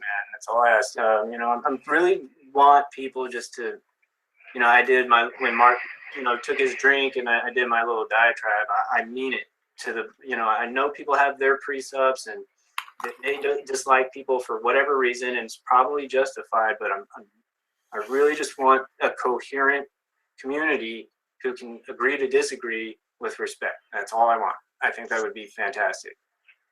Because that's all we're dealing with out here is personalities and ideas. That's it. How's it going, everybody? What's up, like big I said boy? earlier, for an American standpoint, freedom of speech is number one. America. And Jim Panda is like, I don't know what that is. He's like, oh, I am offended. Hello, LSC. Hi. How's it going, Adam? Yeah, pretty good. Good. Has your model changed at all? No. Have you improved on it? Yes, I've improved on it. Yes. How about you? How so? How so? I show how light is actually operating from the sun, how it's emanating from the sun. I correlated that with the Glass Onion song from the Beatles. It's going from behind glass, so it's okay. It's is kind it of still splitting bending out, upwards? is it? Yeah, from the ground. Yeah. Because the last video you showed that you said that proves that the light is bending upwards. You know that it didn't prove anything. Which video was that? Oh, you mean the oil laser rig video? No, it was Yeah. a laser video you showed me. It was a laser video where you were showing a laser that bounced off water. Oh, that was from the Dr. Zach video. Oh, yeah, the Dr. Zach video? Yeah. If you watch my latest video, you know that guy, OG whatever his name is? Yeah, the flat earther guy. Yeah, he uploaded a video. I don't know if he actually did the footage, but for the California coast, there's these oil rigs, and there's two different ones. One's at like 6.2 miles, and the other's at 9.4 miles. And so he has this zoom camera, telescopic telephoto camera, and he's taking two different altitude readings. One's at 1 foot, so 1 foot off the water, and you're able to see this oil rig in its entirety from 9.4 miles away. And that's great. That's great if you want to believe in a flat Earth, but it's also great if you want to understand the concavity of the Earth as well. It totally rules out the convex ball. It just doesn't work. So that rules out the concave ball. No, actually, it rules out the flat, because what you see also is the horizon. No, let me finish.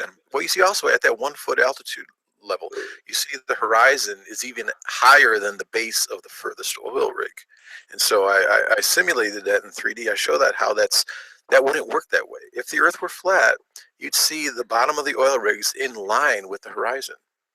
So that's not necessarily, because there's atmospheric conditions. Well, the conditions would be warped. You would have this weird curvature going on that's highly unnatural. Well, that's assuming that you know what kind of conditions and what they'll actually. It makes much more sense to understand that light is bending upward and you're inside the concavity.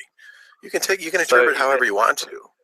I think Is there any I way think that- anybody with objective understanding can realize that it makes there's good evidence to conclude that out of the three versions, the three models, convex, flat, or concave, that concave in that particular instance is the most believable. Yeah, Adam, you've got to be ready for the concavity search. Is there any type of proof so then we can like say visually see something on its being concave, like say a ship going upwards up along this concave wall? There are under different atmospheric conditions, thermal inversions. You're going to see a ship higher in the distance. So in the future, and especially, I think, what is really telling is you get that camera at a very low altitude, like 1 foot high, and if you're able to see 10 miles into the lake, and you see that horizon higher than a boat, say that's a boat. If there's a boat at 5 miles, that's indicating concavity. It cannot indicate flatness. If the horizon is higher than a foreground element, that's showing concavity. So in the future, when we get more advanced and our zoom capabilities are more advanced, eventually what we're going to see is a boat traveling up the concave wall, practically. Is that possible at all? If once we get more the technology increases and we're able to see further, will we eventually see the boat going up, like around this ball, like you're trying to describe? Is that you're going to be able to see. It's really key. I think it's real critical to get a low elevation angle from your viewpoint, and if you can see into the far distance, and we see just if it doesn't have to be the horizon. It can be a boat that's 7 miles away versus a boat that's 5 miles away. If the boat that's 7 miles away is higher than the boat that's 5 miles away at an elevation angle of only 1 foot, that rules out flatness as well, because the background elements are higher than the foreground elements. It's very simple. But that's what we're seeing with the oil rig demonstration. So Turquoise Dragon, you just said that lenses only magnify, not see further. So I don't really understand that. I don't really understand that concept, because like have any of you guys ever looked up oil rigs on Pornhub? So when we look at a long hallway and see the floor come up due to perspective, does that mean that the floor is also concave? No, there's going to be a vanishing point. Like in 3D, I modeled I made a disc. It was 25,000 miles wide. I could have made that 1,000,000 miles wide. It would still have retained the same height, because it gets to a point of totality where it doesn't rise anymore. So that's what you guys got to realize. So this is similar to the hollow Earth theory, but a little bit different, other than the fact that they say that we live on the outside of the ball, and there's other civilizations that live inside the ball. You're saying that we live inside the ball. So in that concept, would there be other civilizations that live on the outside of the ball? Well, the conventional hollow Earth theory, I think they use a lot of romantic fantasy, like Admiral Byrd's supposed voyage to the inside of that's forgery. I mean, he was at that time when he said he was when in the diary it says he was in the South, he was actually in the North Pole. And there's an inconsistency right there. So there's a lot of romanticism into believing that we're on a ball and there's this hollow Earth inside a convex ball. But no, that's hey guys, hate to cut it short. I'm going to take off. Spec, you have a good night. Michael, I'll hit you up here, okay? Take care, Ed, LSC, everyone, Hillbilly. Good talking to everyone. Okay. Thanks, guys. Have a good one, Cathexis. Thanks for joining my hangout the other day, too, by the way. I don't remember if I thanked you. Oh, anytime, brother. You guys have a good one. Okay. See you later, Cathexis. Hey, yeah, Bob. So, is there anything that comments about me in chat? How's it going, Bob? Thank you. Yeah. But is there any way, like, because no offense, I'm not trying to be rude here, but you said that you're the Christ of this world, so you're reincarnated again or whatnot, or however you wanted to put it. So, like, you said that you are knowledgeable, so all powerful. It's not based on knowledge, Adam. I'm just making a claim by faith. Okay, I'm claiming I'm different. So do you? I don't Yeah, claim okay. Yeah. I can understand that. I can understand that. So do you have any I don't knowledge of claim to what's possess more outside of knowledge. this? Theoretically, Yeah. I don't possess. I don't claim to possess. Do you have any more knowledge? Do you have any knowledge of what's outside of this convex ball? No, I don't. I mean, the Bible says in Job 26 that the earth hangs on nothing. I make the assumption that there's nothing out there. That's all I can do. Or and jokingly, Thank you I for say your it's time. a Very it's a interesting. I will be leaving. Bye. jokingly I say it's a big snake named Orphe. You know, the Orphic egg that wraps around the egg, the snake that wraps around the egg. Okay. Yeah, So yeah. that's what's on the other side. I don't know.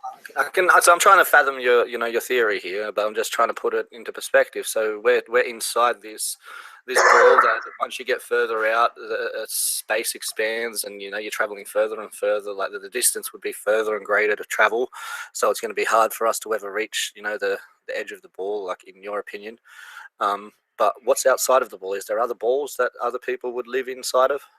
We can only speculate, Adam. My opinion is that this is all there is. That's just my opinion, but because I've never been out there, but I don't know. But what we can resolve to understand is what we. In your opinion, you're the creator of this, aren't you? Yeah. That's just my opinion. That I don't have the knowledge. Yeah, no, that's okay. That's okay. But when you perish from this vessel, your vessel, do you go outside of the ball, or is your soul or entity or whatever you wanted to call it, energy, electricity, is that then are you reincarnated again? Very possible. I mean, I do believe in reincarnation. I mean, I believe the Bible even talks about reincarnation. Just the famous chapter in John chapter 3. Unless you cannot see the kingdom unless you're born again. Jesus is talking about reincarnation. If you watch, there's a good documentary by I forgot his name, but I think his name is Frank, whatever. But he talks about how Jesus actually ventured into India after his crucifixion, and how Jesus, before he went into Palestine, went on a journey along the old Silk Road, and he went to Tibet, he went to India, and he studied in all these places. So he brought with him all this Eastern religious knowledge. He taught reincarnation, and so the whole crucifixion was a way in which I believe that it was kind of a conspiratorial, where he. But Jesus was also believed to have turned water into wine. But if we can put that. Well, see, we can't believe everything we read, because obviously that's what I mean. If you put that into perspective, then these days we make. That's what I mean. Is we can put that in perspective, and we can put that into perspective. But Adam, whenever you read something in print, you got to realize that what is the motive behind conveying a message to somebody, wanting them to believe in something or some system, and it's a form to control the masses. There is going to be exaggerations in Scripture, but you got to be able to have that discernment to discern what is authentic versus what is fabricated. So when they said that when the waters were parted for Moses to cross a certain valley or whatnot, or a certain river, do you believe in that? Do you believe that Jesus turned water into wine? Do you believe that he had a power greater than anybody else, like his vessel, like his materialistic vessel had special powers?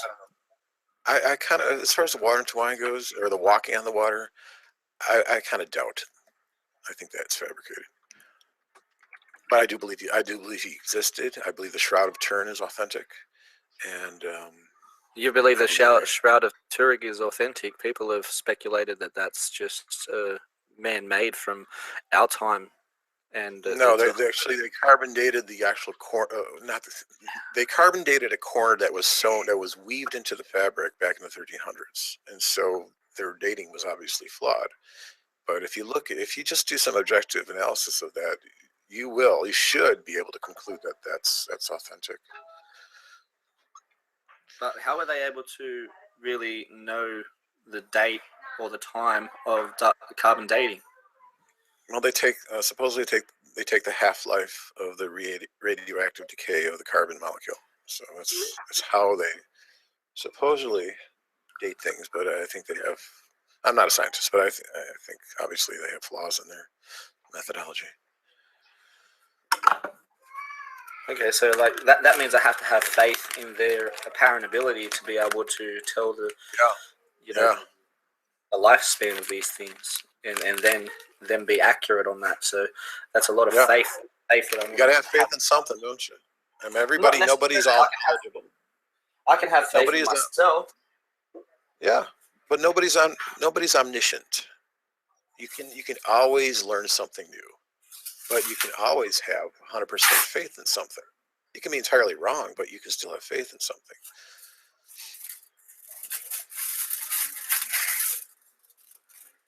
I'm just not really into having blind faith. Well, it's not necessarily blind, especially if you present good reasons to believe, especially with what I present. There's only one working model of the Earth, or one shape that really makes sense. And so just relax. So that like couldn't it be a cube, or like say a rounded cube? Oh, Even Bob in your says, model, couldn't it be? I'm sorry to Couldn't it be a interrupt. rounded cube? Bob says he's going to check out my blood over intent video. Yeah, check it out. I make a reference in the Old Testament of the prophet Elijah, where he challenges all the prophets of Baal to see whose God is going to show up, basically. So they tells them to construct an altar and to call upon their God. And then Elijah constructs his altar, and he tells them to pour large basins of water over the wood, so the wood is soaked, saturated. And so he gives them a handicap, basically. And so you're pretty knowledgeable on the Bible, right? No, I'm just telling you this. So what the prophets of Baal do is they end up like. No, I'm just asking. Are you knowledgeable on the Bible? Their intention is for their God to come down and light the altar, ignite the altar. But you are pretty knowledgeable. You are very reasonably knowledgeable on the Bible, right? Wait, Stephen, please. So they end up cutting them. So they end up cutting themselves. Mind if I break in here real quick just to say I'm going to go ahead and take off spec. It's been a very enjoyable hangout. Good job, man. All right, Scott. Have a good night. Thanks for showing up, man. Y'all have a good one now. Everybody in Texas, have a good night. So, Stephen, you seem like you know a lot about the Bible and the text within the Bible. I'm just curious if you've heard the scripture about how there will be people that come and say that they are Jesus. Yeah, Matthew 24. Now let's look at the intent behind that passage. You can even quote the Bible on what verse it was. So how is me as an everyday person, how am I supposed to not believe that you might be one of these people that are taking? Yeah, but how do you know that text is authentic? What if it was actually instilled by the Catholic Church to control the masses, to make sure that no messianic figure rose from the masses and overthrew them? You ever think about it from that position? Yeah, I can look at it from that position, but it also states they don't want competition. The church there does not are a lot want of people like. Have you heard of the person that comes from Australia? There's a man from Australia that says he's the reincarnated Jesus, and right. And there's another guy from Siberia, I believe. So what about those people? Are they credible? Are they I don't know. What do you think? They got the same type of. Have you listened? I'm not too sure. Like, is there some type of sign that you've been given, and maybe you've taken the role as Jesus? And I'm not too sure. I'm just trying to look at it from an outside point of view. From a psychological point of view. Is it some type of sign you've seen that made you go on this journey? And it might be a similar sign to what these other people have seen, and they, instead of taking it on board that they were given a sign by a higher power, they've taken that on board as that was themselves that showed them the sign. Hey, you know what? In the end, if I get the entire world to believe that they're inside a sphere, they're inside the concavity of the Earth. I mean, if I'm from that, if I achieve that level of efficacy, I convince the entire world. We're talking 7 billion people that were living inside the Earth. Then, if you read, there's a verse in Scripture that says that the earth shall be filled with the knowledge of the Lord. Earth being filled, that's indicating a container, but being filled, like as the waters cover the sea. So let's just wait and see. Let's see if I grow. Let's see if I grow in popularity. Let's see what happens, and then let them decide. Let the people decide who is Lord. Let's just do it that way. I understand that. It's not too much to ask some questions, though. Like if you're apparently this Lord that you claim that you are, then I don't think that it's unreasonable for me to add some questions. Like people are obviously going to be You know, they have their questions for this Lord or this God that Yeah, you know, and made from us another and put us here.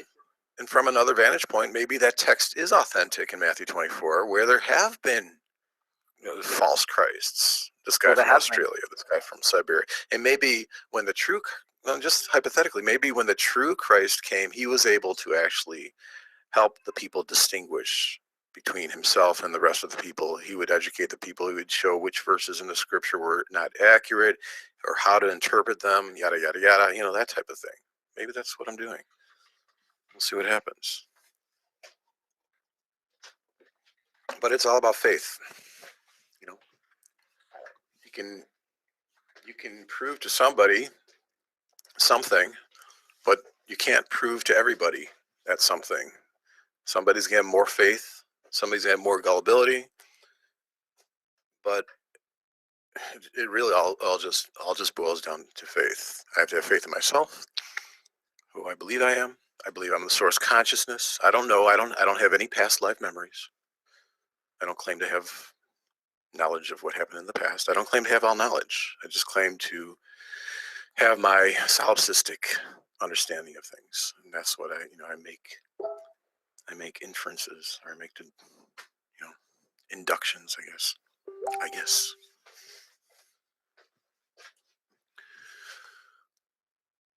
So there you go.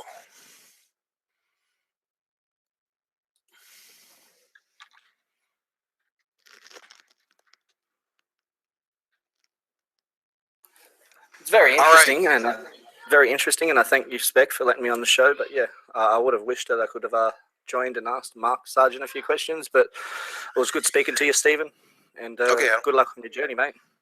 All right. Yeah, peace out, people. For, not like I said, man.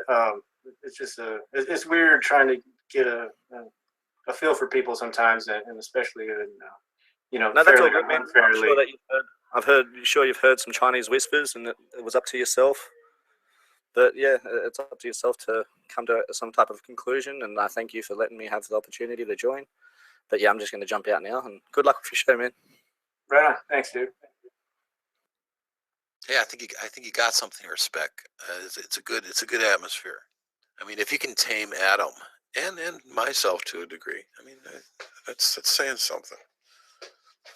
Yeah, I do like what I think everybody does have a lot to contribute, you know, and it doesn't mean you have to fall in line, you know, but I learned a lot from your presentation just now, and I before I probably wouldn't have stopped by your channel and looked at your vids, but there's a few good topics in there that I bookmarked because I want to, you know, learn your take on them and you know, use my own discernment and decide. But if you were never on here, I would have missed out on potential knowledge, you know.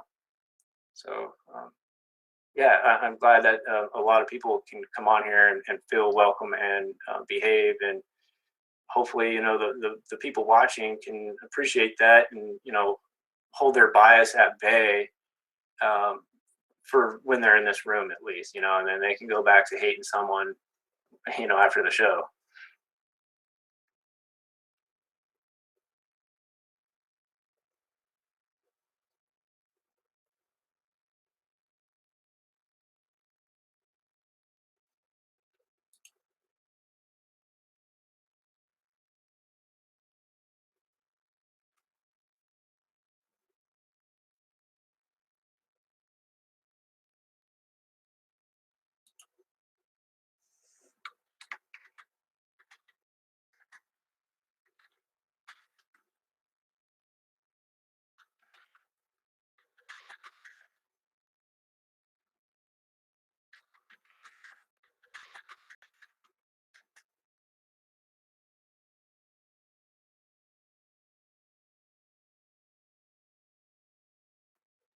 Yeah, or you're on mute or not.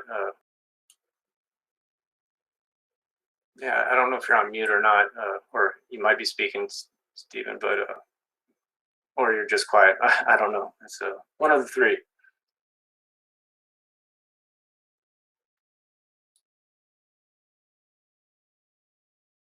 Fetus in Yeah. Also, Stephen Lampsheetus in the YouTube chat has been asking questions that I cannot decipher to ask well. I don't know if you can maybe read what he asked and direct your comments or something.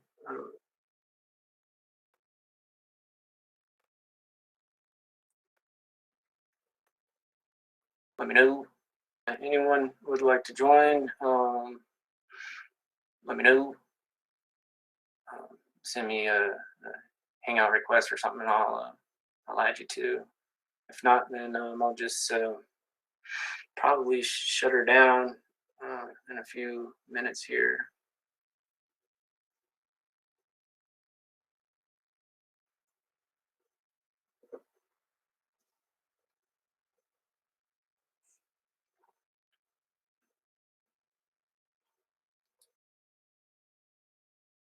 I think I will play the Issa's new song. He gave me permission for that, so I will definitely do that on the show. Also, no one asked me to promote anything, but I believe Jed has a show tomorrow, and they're going to be doing some testing. Can you hear me? Yeah, we got you. Oh, okay.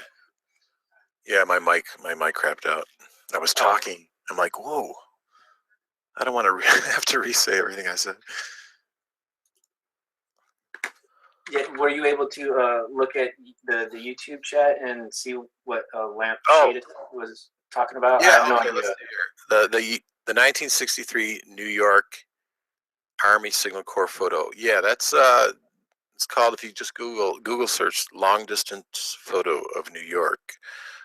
Let me find it. It's on my website. Give me a minute here.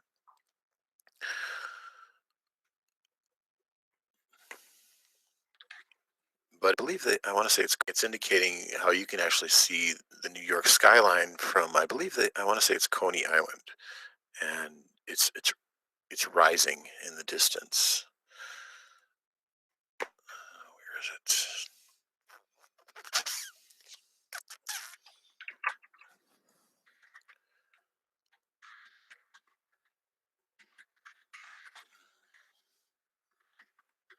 Let's see here.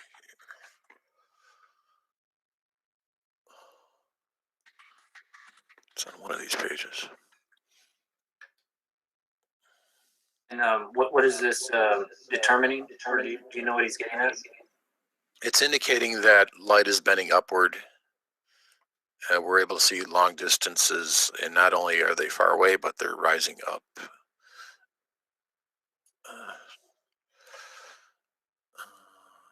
see here. And Bob just asked if your model has 3 magnetic poles. A magnetic what? It has 3 magnetic poles. 3? No. Well, what we got is, you have the magnetic north and the magnetic south. The magnetic north is going to deviate over time, and so will the south, actually, but not as much as the north. Keep in mind, what I have in my model is you're inside the concavity of the Earth, and beneath the ground, I would consider that the rind. You know how an orange has a rind to it, and so within this rind, I believe that there's layers. There's metallic layers. There's layers of water. There's layers of oil. There's layers of basalt. There's layers of granite. And sandwiched between these layers, the water and the oil can act as a lubricant. And so because you have this magnetic preference of heat, of thermal activity in the northern hemisphere, because of the octahedron in the center, okay, we have more warmth in the northern hemisphere as opposed to the south, because the north side of that octahedron is illuminated. That's where the activity is coming from. That's also why we have more continents, landmass in the north. But if we have this rind and we have this metal layer in the rind, if you look in the that one guy Mohorivic in I believe, I want to say Yugoslavia, he found out that through seismic activity you can actually you can see that seismic data, the velocity of the refraction of those waves will increase exponentially as it hits a certain layer beneath the ground, like 50 kilometers or something like that. So that's indicating it's hitting a hard surface.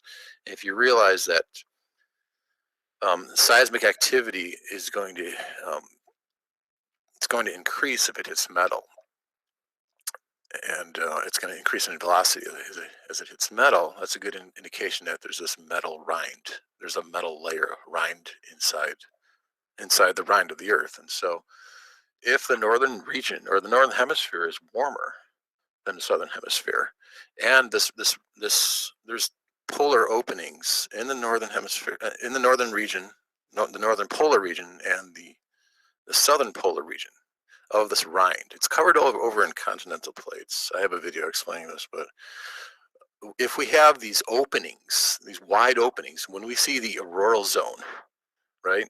That auroral zone, it makes a ring around in the Arctic region, but it's not geographically centered over the north geographic pole. It's centered over the north magnetic pole. It's cocked about 10 degrees. And in the southern hemisphere, or the southern polar region, we have the auroral zone too, but it's not lined up with the magnetic north. It's a little bit offset, basically. It's not it's not migrating as much over the years as the north is. You can understand that with warmer temperatures within that rind, that crustal rind of the Earth, if that metal is malleable more, it's bending more, it's flexing more, and so that's creating the deviation more. And so this rind with the openings is because it has the water and the metal sandwiched between these layers. That's also why secondary waves and seismic waves, they don't reach the other side of the Earth, because it's when they go through water, they get eliminated. But the primary waves carry through the water. That's why we can get primary wave seismic activity on the other side. So that precessing is it's indicating that this metal rind is off-centered, like 10 or 11 degrees. But the northern region of that rind is fluctuating more because it's warmer. I mean, it makes sense. But I found that article about the long distance photo. I'll share the screen here. I don't know can you see that? Yeah. Okay. Long distance photo of New York. The article is reproduced from Ralph Kepler's site. I want to mention Ralph Kepler because he is the man that helped me understand concave Earth back in 2003. So kudos out to him. He deserves a lot more credit than he gets. But anyway, the following text comes from the magazine Progress for All and the magazine Geocosmos. The photo shown is taken from the photo magazine, which shows the horizon to be an optical illusion. Dr. Fritz Nagass comments, a new objective of the U.S. Army. The Optical Research Division of the U.S. Army Signal Corps has just issued a new camera which is specially suited to take photos at a distance of 50 kilometers. The objective has a focal length of 254 centimeters. It is 1 meter long and has a diameter of 24.13 centimeters. It has been corrected for using infrared film. So with infrared, the light is bending less than the visible light, and so you're going to be able to see longer distance. That's why you can see longer distances over the horizon, is because if you look through a lower wave or a longer wavelength light, it's going to bend less. And so using this objective, it is quite easy to analyze the terrain up to a distance of 10 to 20 kilometers and distinguish weapons, fortifications, transports. The disadvantage of such a teleobjective is the complete elimination of perspective. The photo reproduced shows the Empire State Building and the outlines of Manhattan at a distance of 41.8 kilometers. At the bottom of the Empire State Building, a large hotel is visible in Coney Island. However, it is only 20.9 kilometers distant from the camera. So here's the photo that they show here. Wow. So they show that they're pointing this telescope. Supposedly they're pointing it up. It's inclined. It's upward. And here's the map here. They're down here at the bottom. They're seeing Coney Island halfway between them, and then they're also seeing the Empire State Building that's rising up in the distance. And so that's, it's if this is authentic, it's proof that the land is curving up. Well, I've never seen this before. Yeah, I'll put the link in. Oh, I can't show the link. But yeah, check that out. Long distance photo of New York. Just Google that. Okay. Yeah, I'll check it out and bookmark it. I keep not much of a researcher. I enjoy more, listening to people and doing the video thing. But I really need to get more into it and get some firsthand knowledge and not rely solely on YouTube videos and what people say in these hangouts.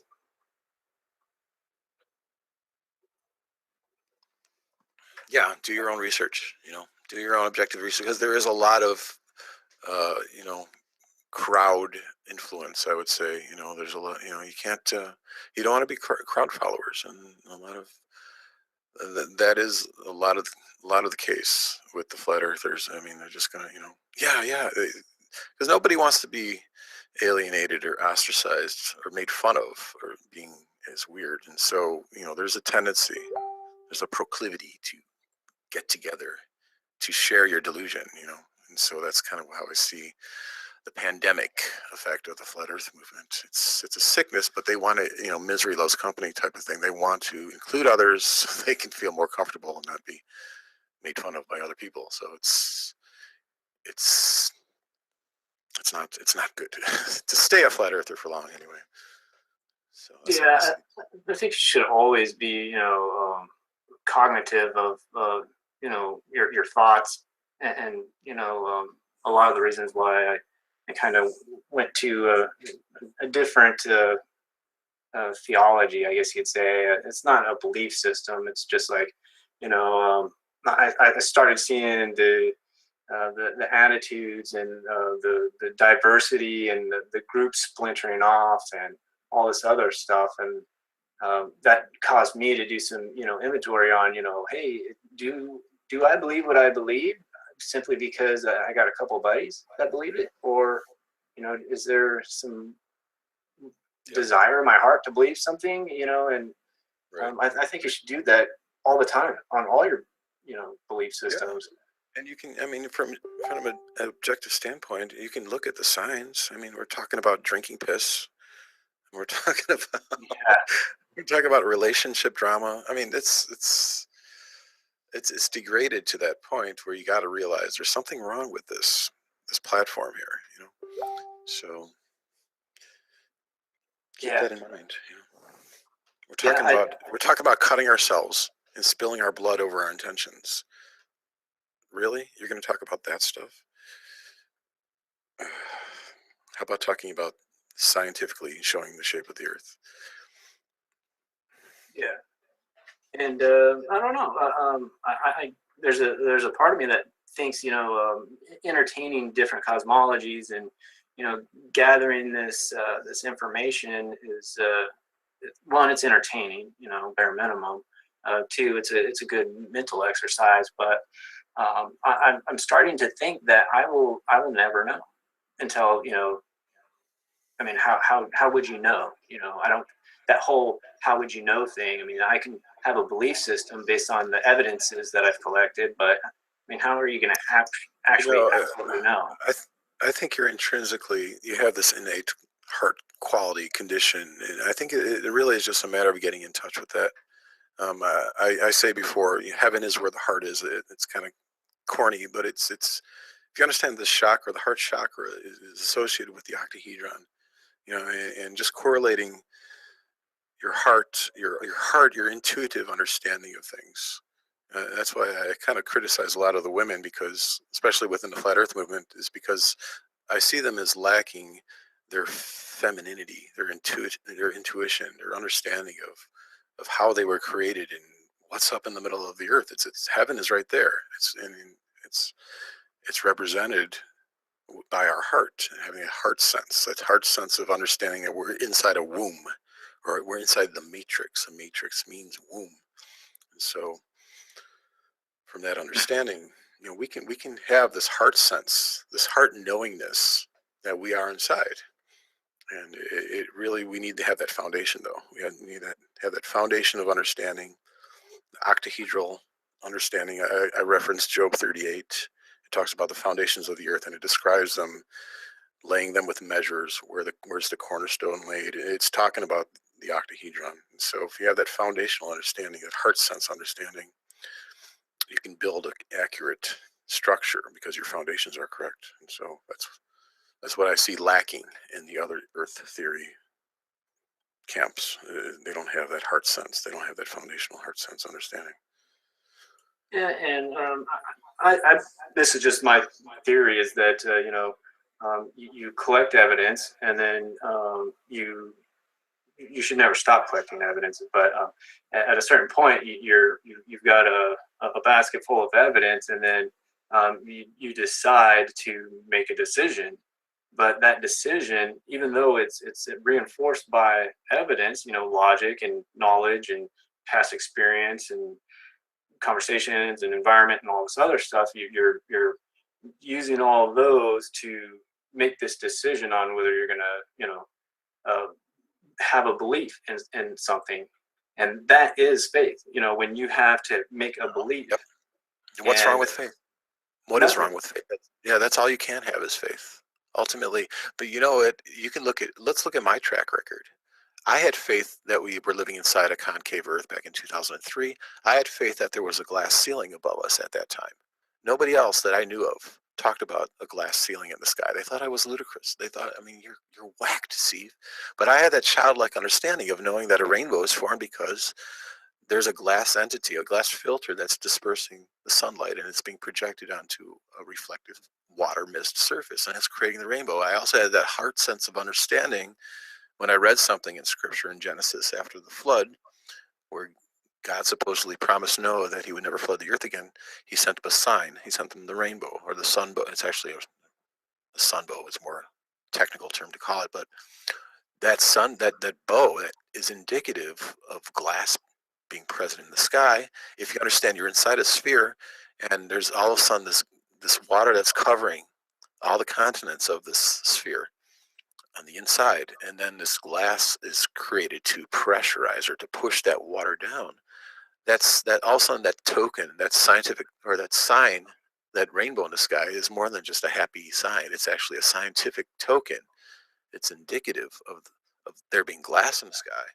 And so by just having that childlike faith and believing that, all this evidence of the glass sky came later, years later. I find out about Libyan desert glass and tektites and fusion crust on meteorites, and how ham radio wave propagation works, and how Bottlinger ring works, how sundogs work, how it all just came later. So I initially had this faith, and the evidence came pouring in later.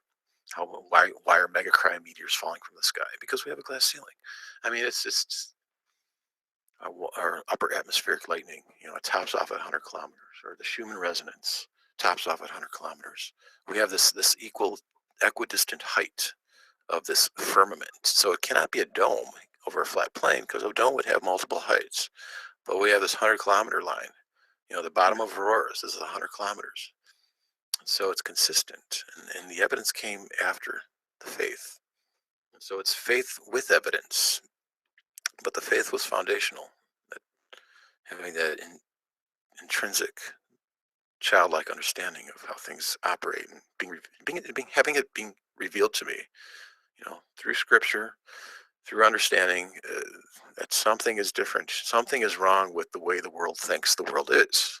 It's just entirely wrong. It's entirely backwards. So going against the crowd, going upstream, swimming upstream, so to speak, I was able to make that deduction, and like I said, the evidence came later. And so that's what you guys just need to realize. Well, and I do think that people don't realize that everybody has faith in something, because they all have a belief in something. They do, yeah. Everybody has faith in something. Yeah, and as soon as you've used your logic and your mind, and then you introduce that faith in that belief, then that's when your emotions should kick in, and your emotions should fuel that belief. Instead of and it's an entire process. If you skip a step, then I find that's when people get angry because either they skipped the logic portion and they went full balls emotion, and now they can't defend logically, you know, their argument, and or vice versa. You know, they go all mind in and just don't have any heart to see it through. Right. Yeah, and it's inevitable. If they don't have the right foundational model, they have to they have to capitulate. They have to get to a point where they have to scrap everything that they thought they knew. And so, if you have enough foresight to recognize that roadblock that's coming up ahead, you can get off sooner than later and save yourself some embarrassment, maybe. Or, you know, just being honest with yourself initially, and then being honest with everybody else. Yeah, but it doesn't help. It doesn't help to have these agents out there that are gatekeeping my information, like Mark Sargent or like other people, because you know, on one hand, it's kind of a bittersweet way in which I view that whole thing, because on one hand, they are conditioning the masses to accept a different model than the standard heliocentric model, but they're not offering them a solution. They're stirring the pot of, and so there's more chaotic understanding. Which is it? Is it a ball or is it flat? And never, unless it's somebody asks them, never presenting the solution, the concave Earth. They don't present that, and so they keep them. Why? Well, there's incentive. There's monetary, right? There's popularity. Nobody wants to be, especially if you have this position of popularity within a certain movement. You're not going to want to publicly retract. That's embarrassing. You're going to lose all your support. You're going to be made fun of. You're going to lose finances. And so you got to have enough objectivity to look at the incentive behind some of these so-called leaders. And you got to think for yourselves. Look at my stuff. Have I monetized my information? No, never. That's never been my issue. I never wanted to do that. I thought that would sully my message, and so I intentionally stayed away from that. I'm not going to ask people for money. I'm not going to ask the public for money. So just look at that and just understand. Okay, what's Steve's objective here? What's his motive? Well, I'm very plain with my motive. Who I think I am and what I think I want to do. I want to rule the world. I want to set up the kingdom of God. So I'm upfront with you with that. It's not like I'm hiding that from you. Mm-hmm. So I mean, that's my objective. That's my motive. That's what drives me. And it just confirms. So do you think that did well? This is my just personal take from all aspects of my little life in YouTube. Is that when they very often you'll have a segment of the flat Earth community that will prop up their belief in the flat Earth with the spiritual God side. And I personally think, and I have my own faith. I'm not religious by any means, but I have a belief system.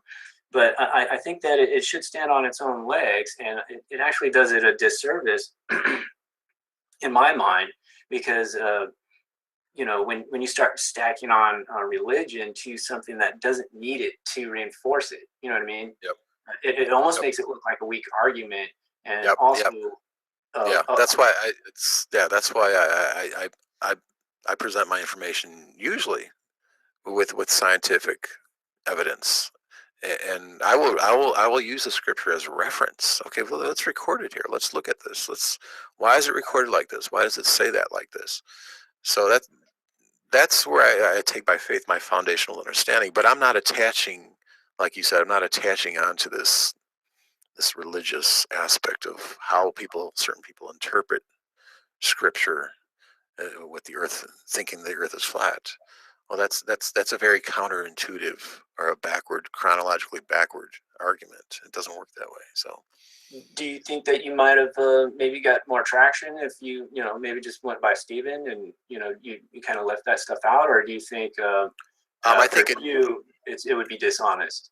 I think in the long run, it would have worked out to my disadvantage. One, because I would not have been being honest with the people. My own personal convictions are who I believe I am.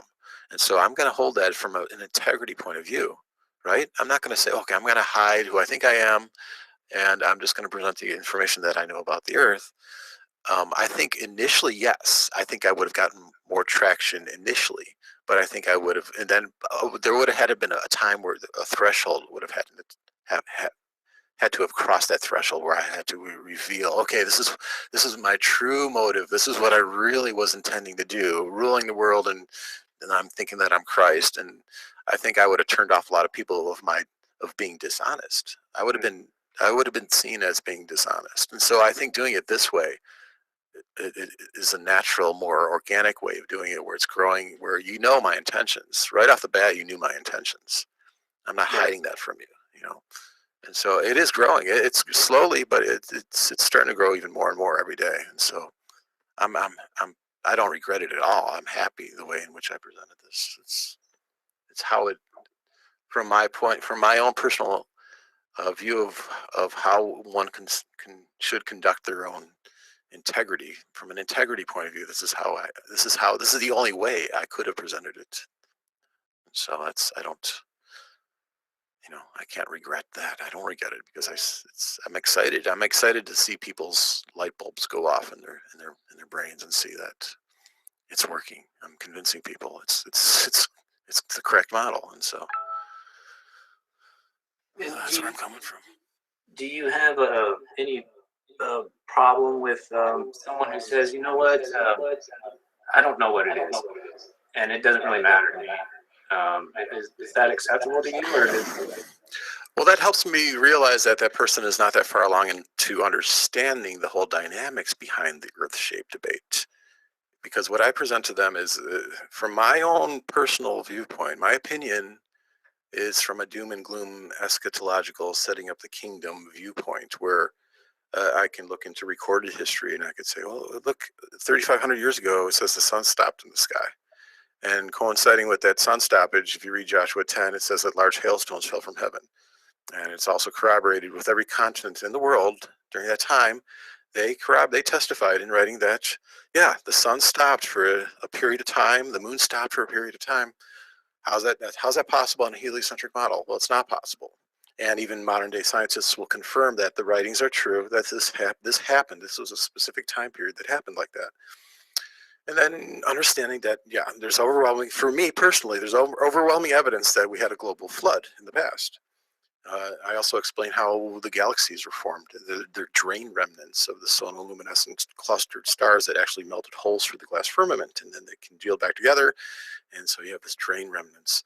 But you also have a bumpy glass surface of the celestial sphere indicating different redshift values. It's chromatic aberration. It doesn't have anything to do with the velocity of light, of stars expanding away from you.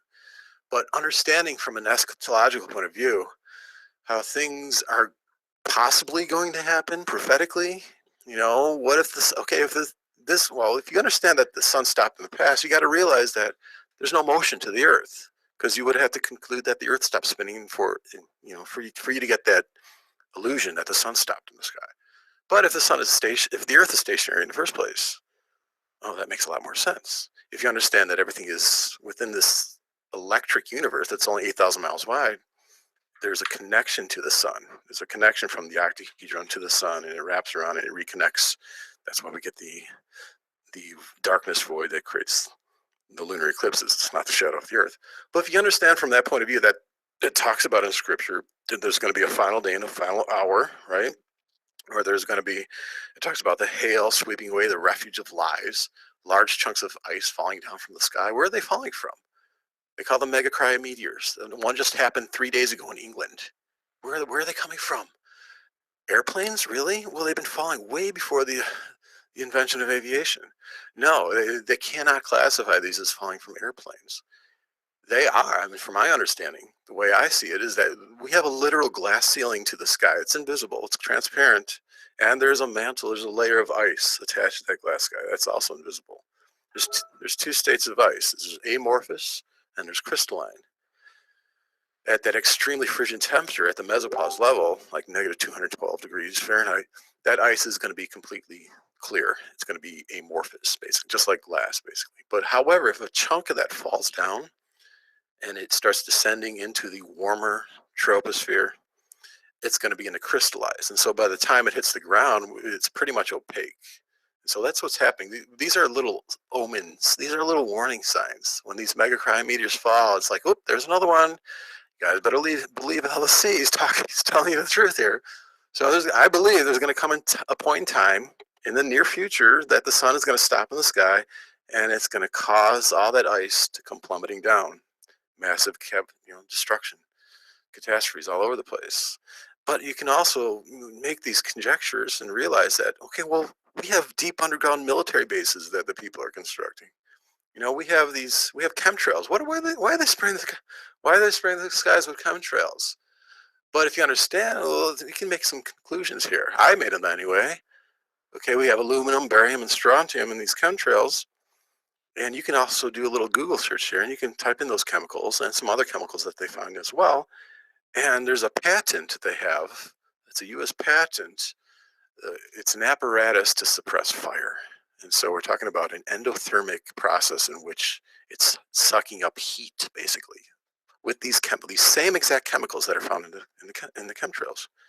And so if you put two and two together and realize that, especially in large metropolitan areas where there's a lot of heat emission, it's rising upward. All right, they're spraying these skies, I think, to create this blanket effect to absorb this rising heat to prevent the ice from cracking and falling down. The ice that's attached to the glass sky. They know about this stuff. In order to keep this a secret as much as possible. But in the meantime, they have these underground shelters and bunkers and bases, and they're ready. They have portals at airports, Denver International Airport, or Pine Gap, Australia, or Menwith Hill in England. Or there's another one, Buckley Air Force Base in Colorado. They have all these portals in which you can go underground. And the only thing is, like, well, from an elitist point of view, it's not right that these elites should have access to these tunnels. It really should be for the people of God, the people that believe, If you understand my model, if you understand the eschatological consequences that will happen, or I believe will happen, it is a matter of faith. Then you can latch onto that. You can have a grave understanding of, especially if you call yourself a Christian, where you read where it says that you're supposed to seek the kingdom of God first. Seek ye first the kingdom of God.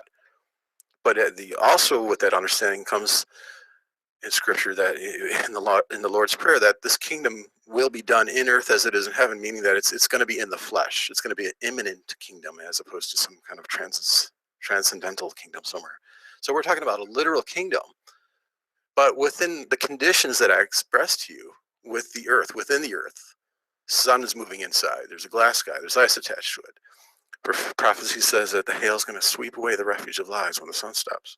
We have an understanding of how we can actually, theoretically, we can go underground to be protected by this massive potential catastrophe that's going to happen. It's possibly going to happen anyway. And we can actually be transported to a certain central underground location where there's a hub connecting all these tunnels. They talk about that being in Pine Gap, Australia, in the middle of the Outback Desert, in Alice Springs.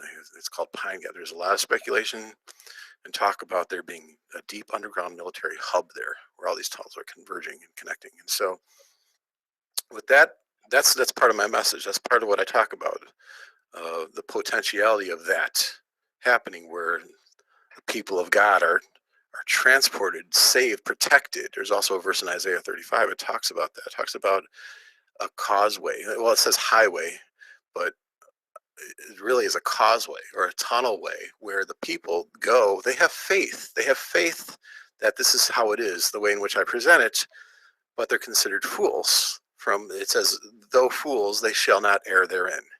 Meaning that they have faith in something, but they're not going to err. That's all, because that's all you can have is faith.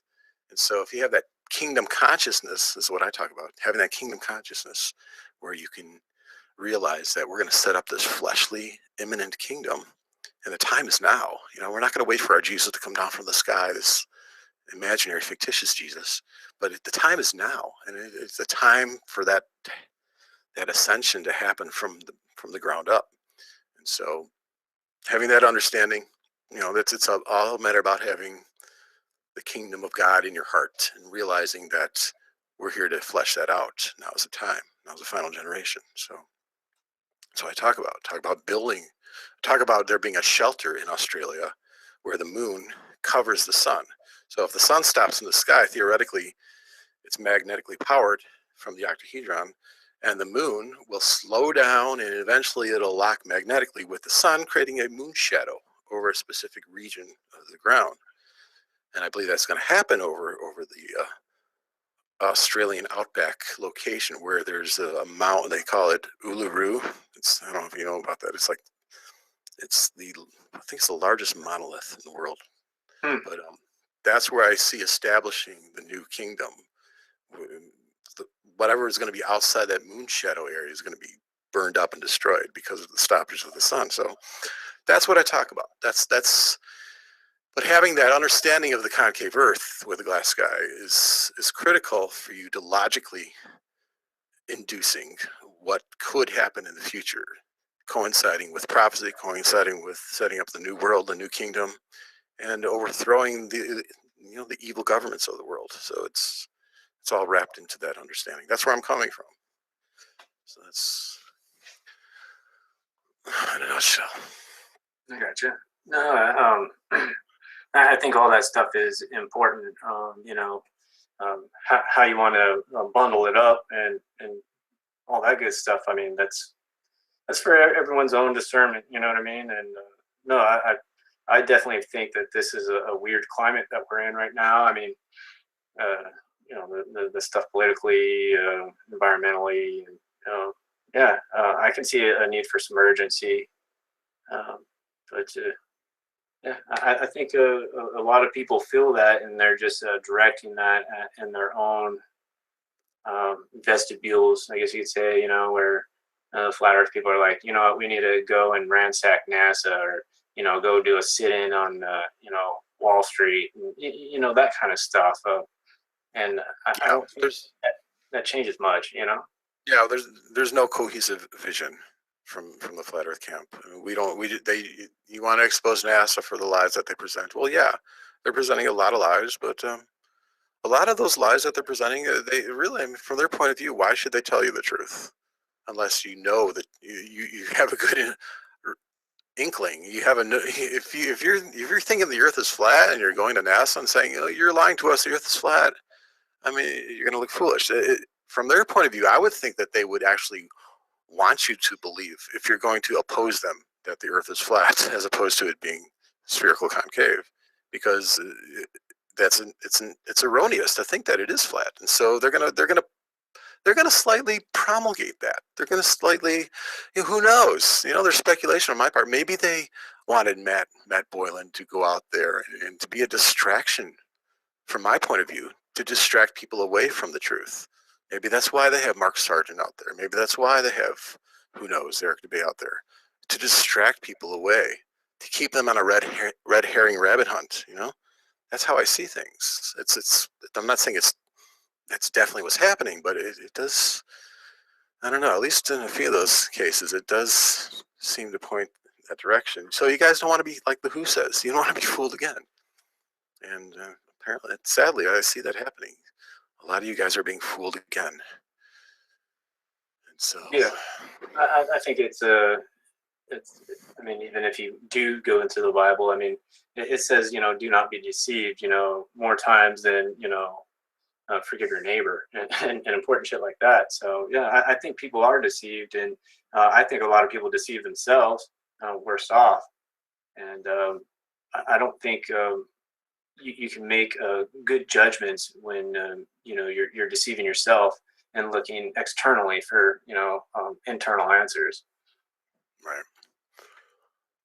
Well, yeah, you just got to be objective. And a lot of my followers are ex-flat earthers, and they made the crossover, and just based on objectivity, they were able to get over their emotional deterrent or repulsion of who I claim to be, and just look at what I present. Look at my content, and kill the ego and just look at it and realize that this is the only model that makes sense.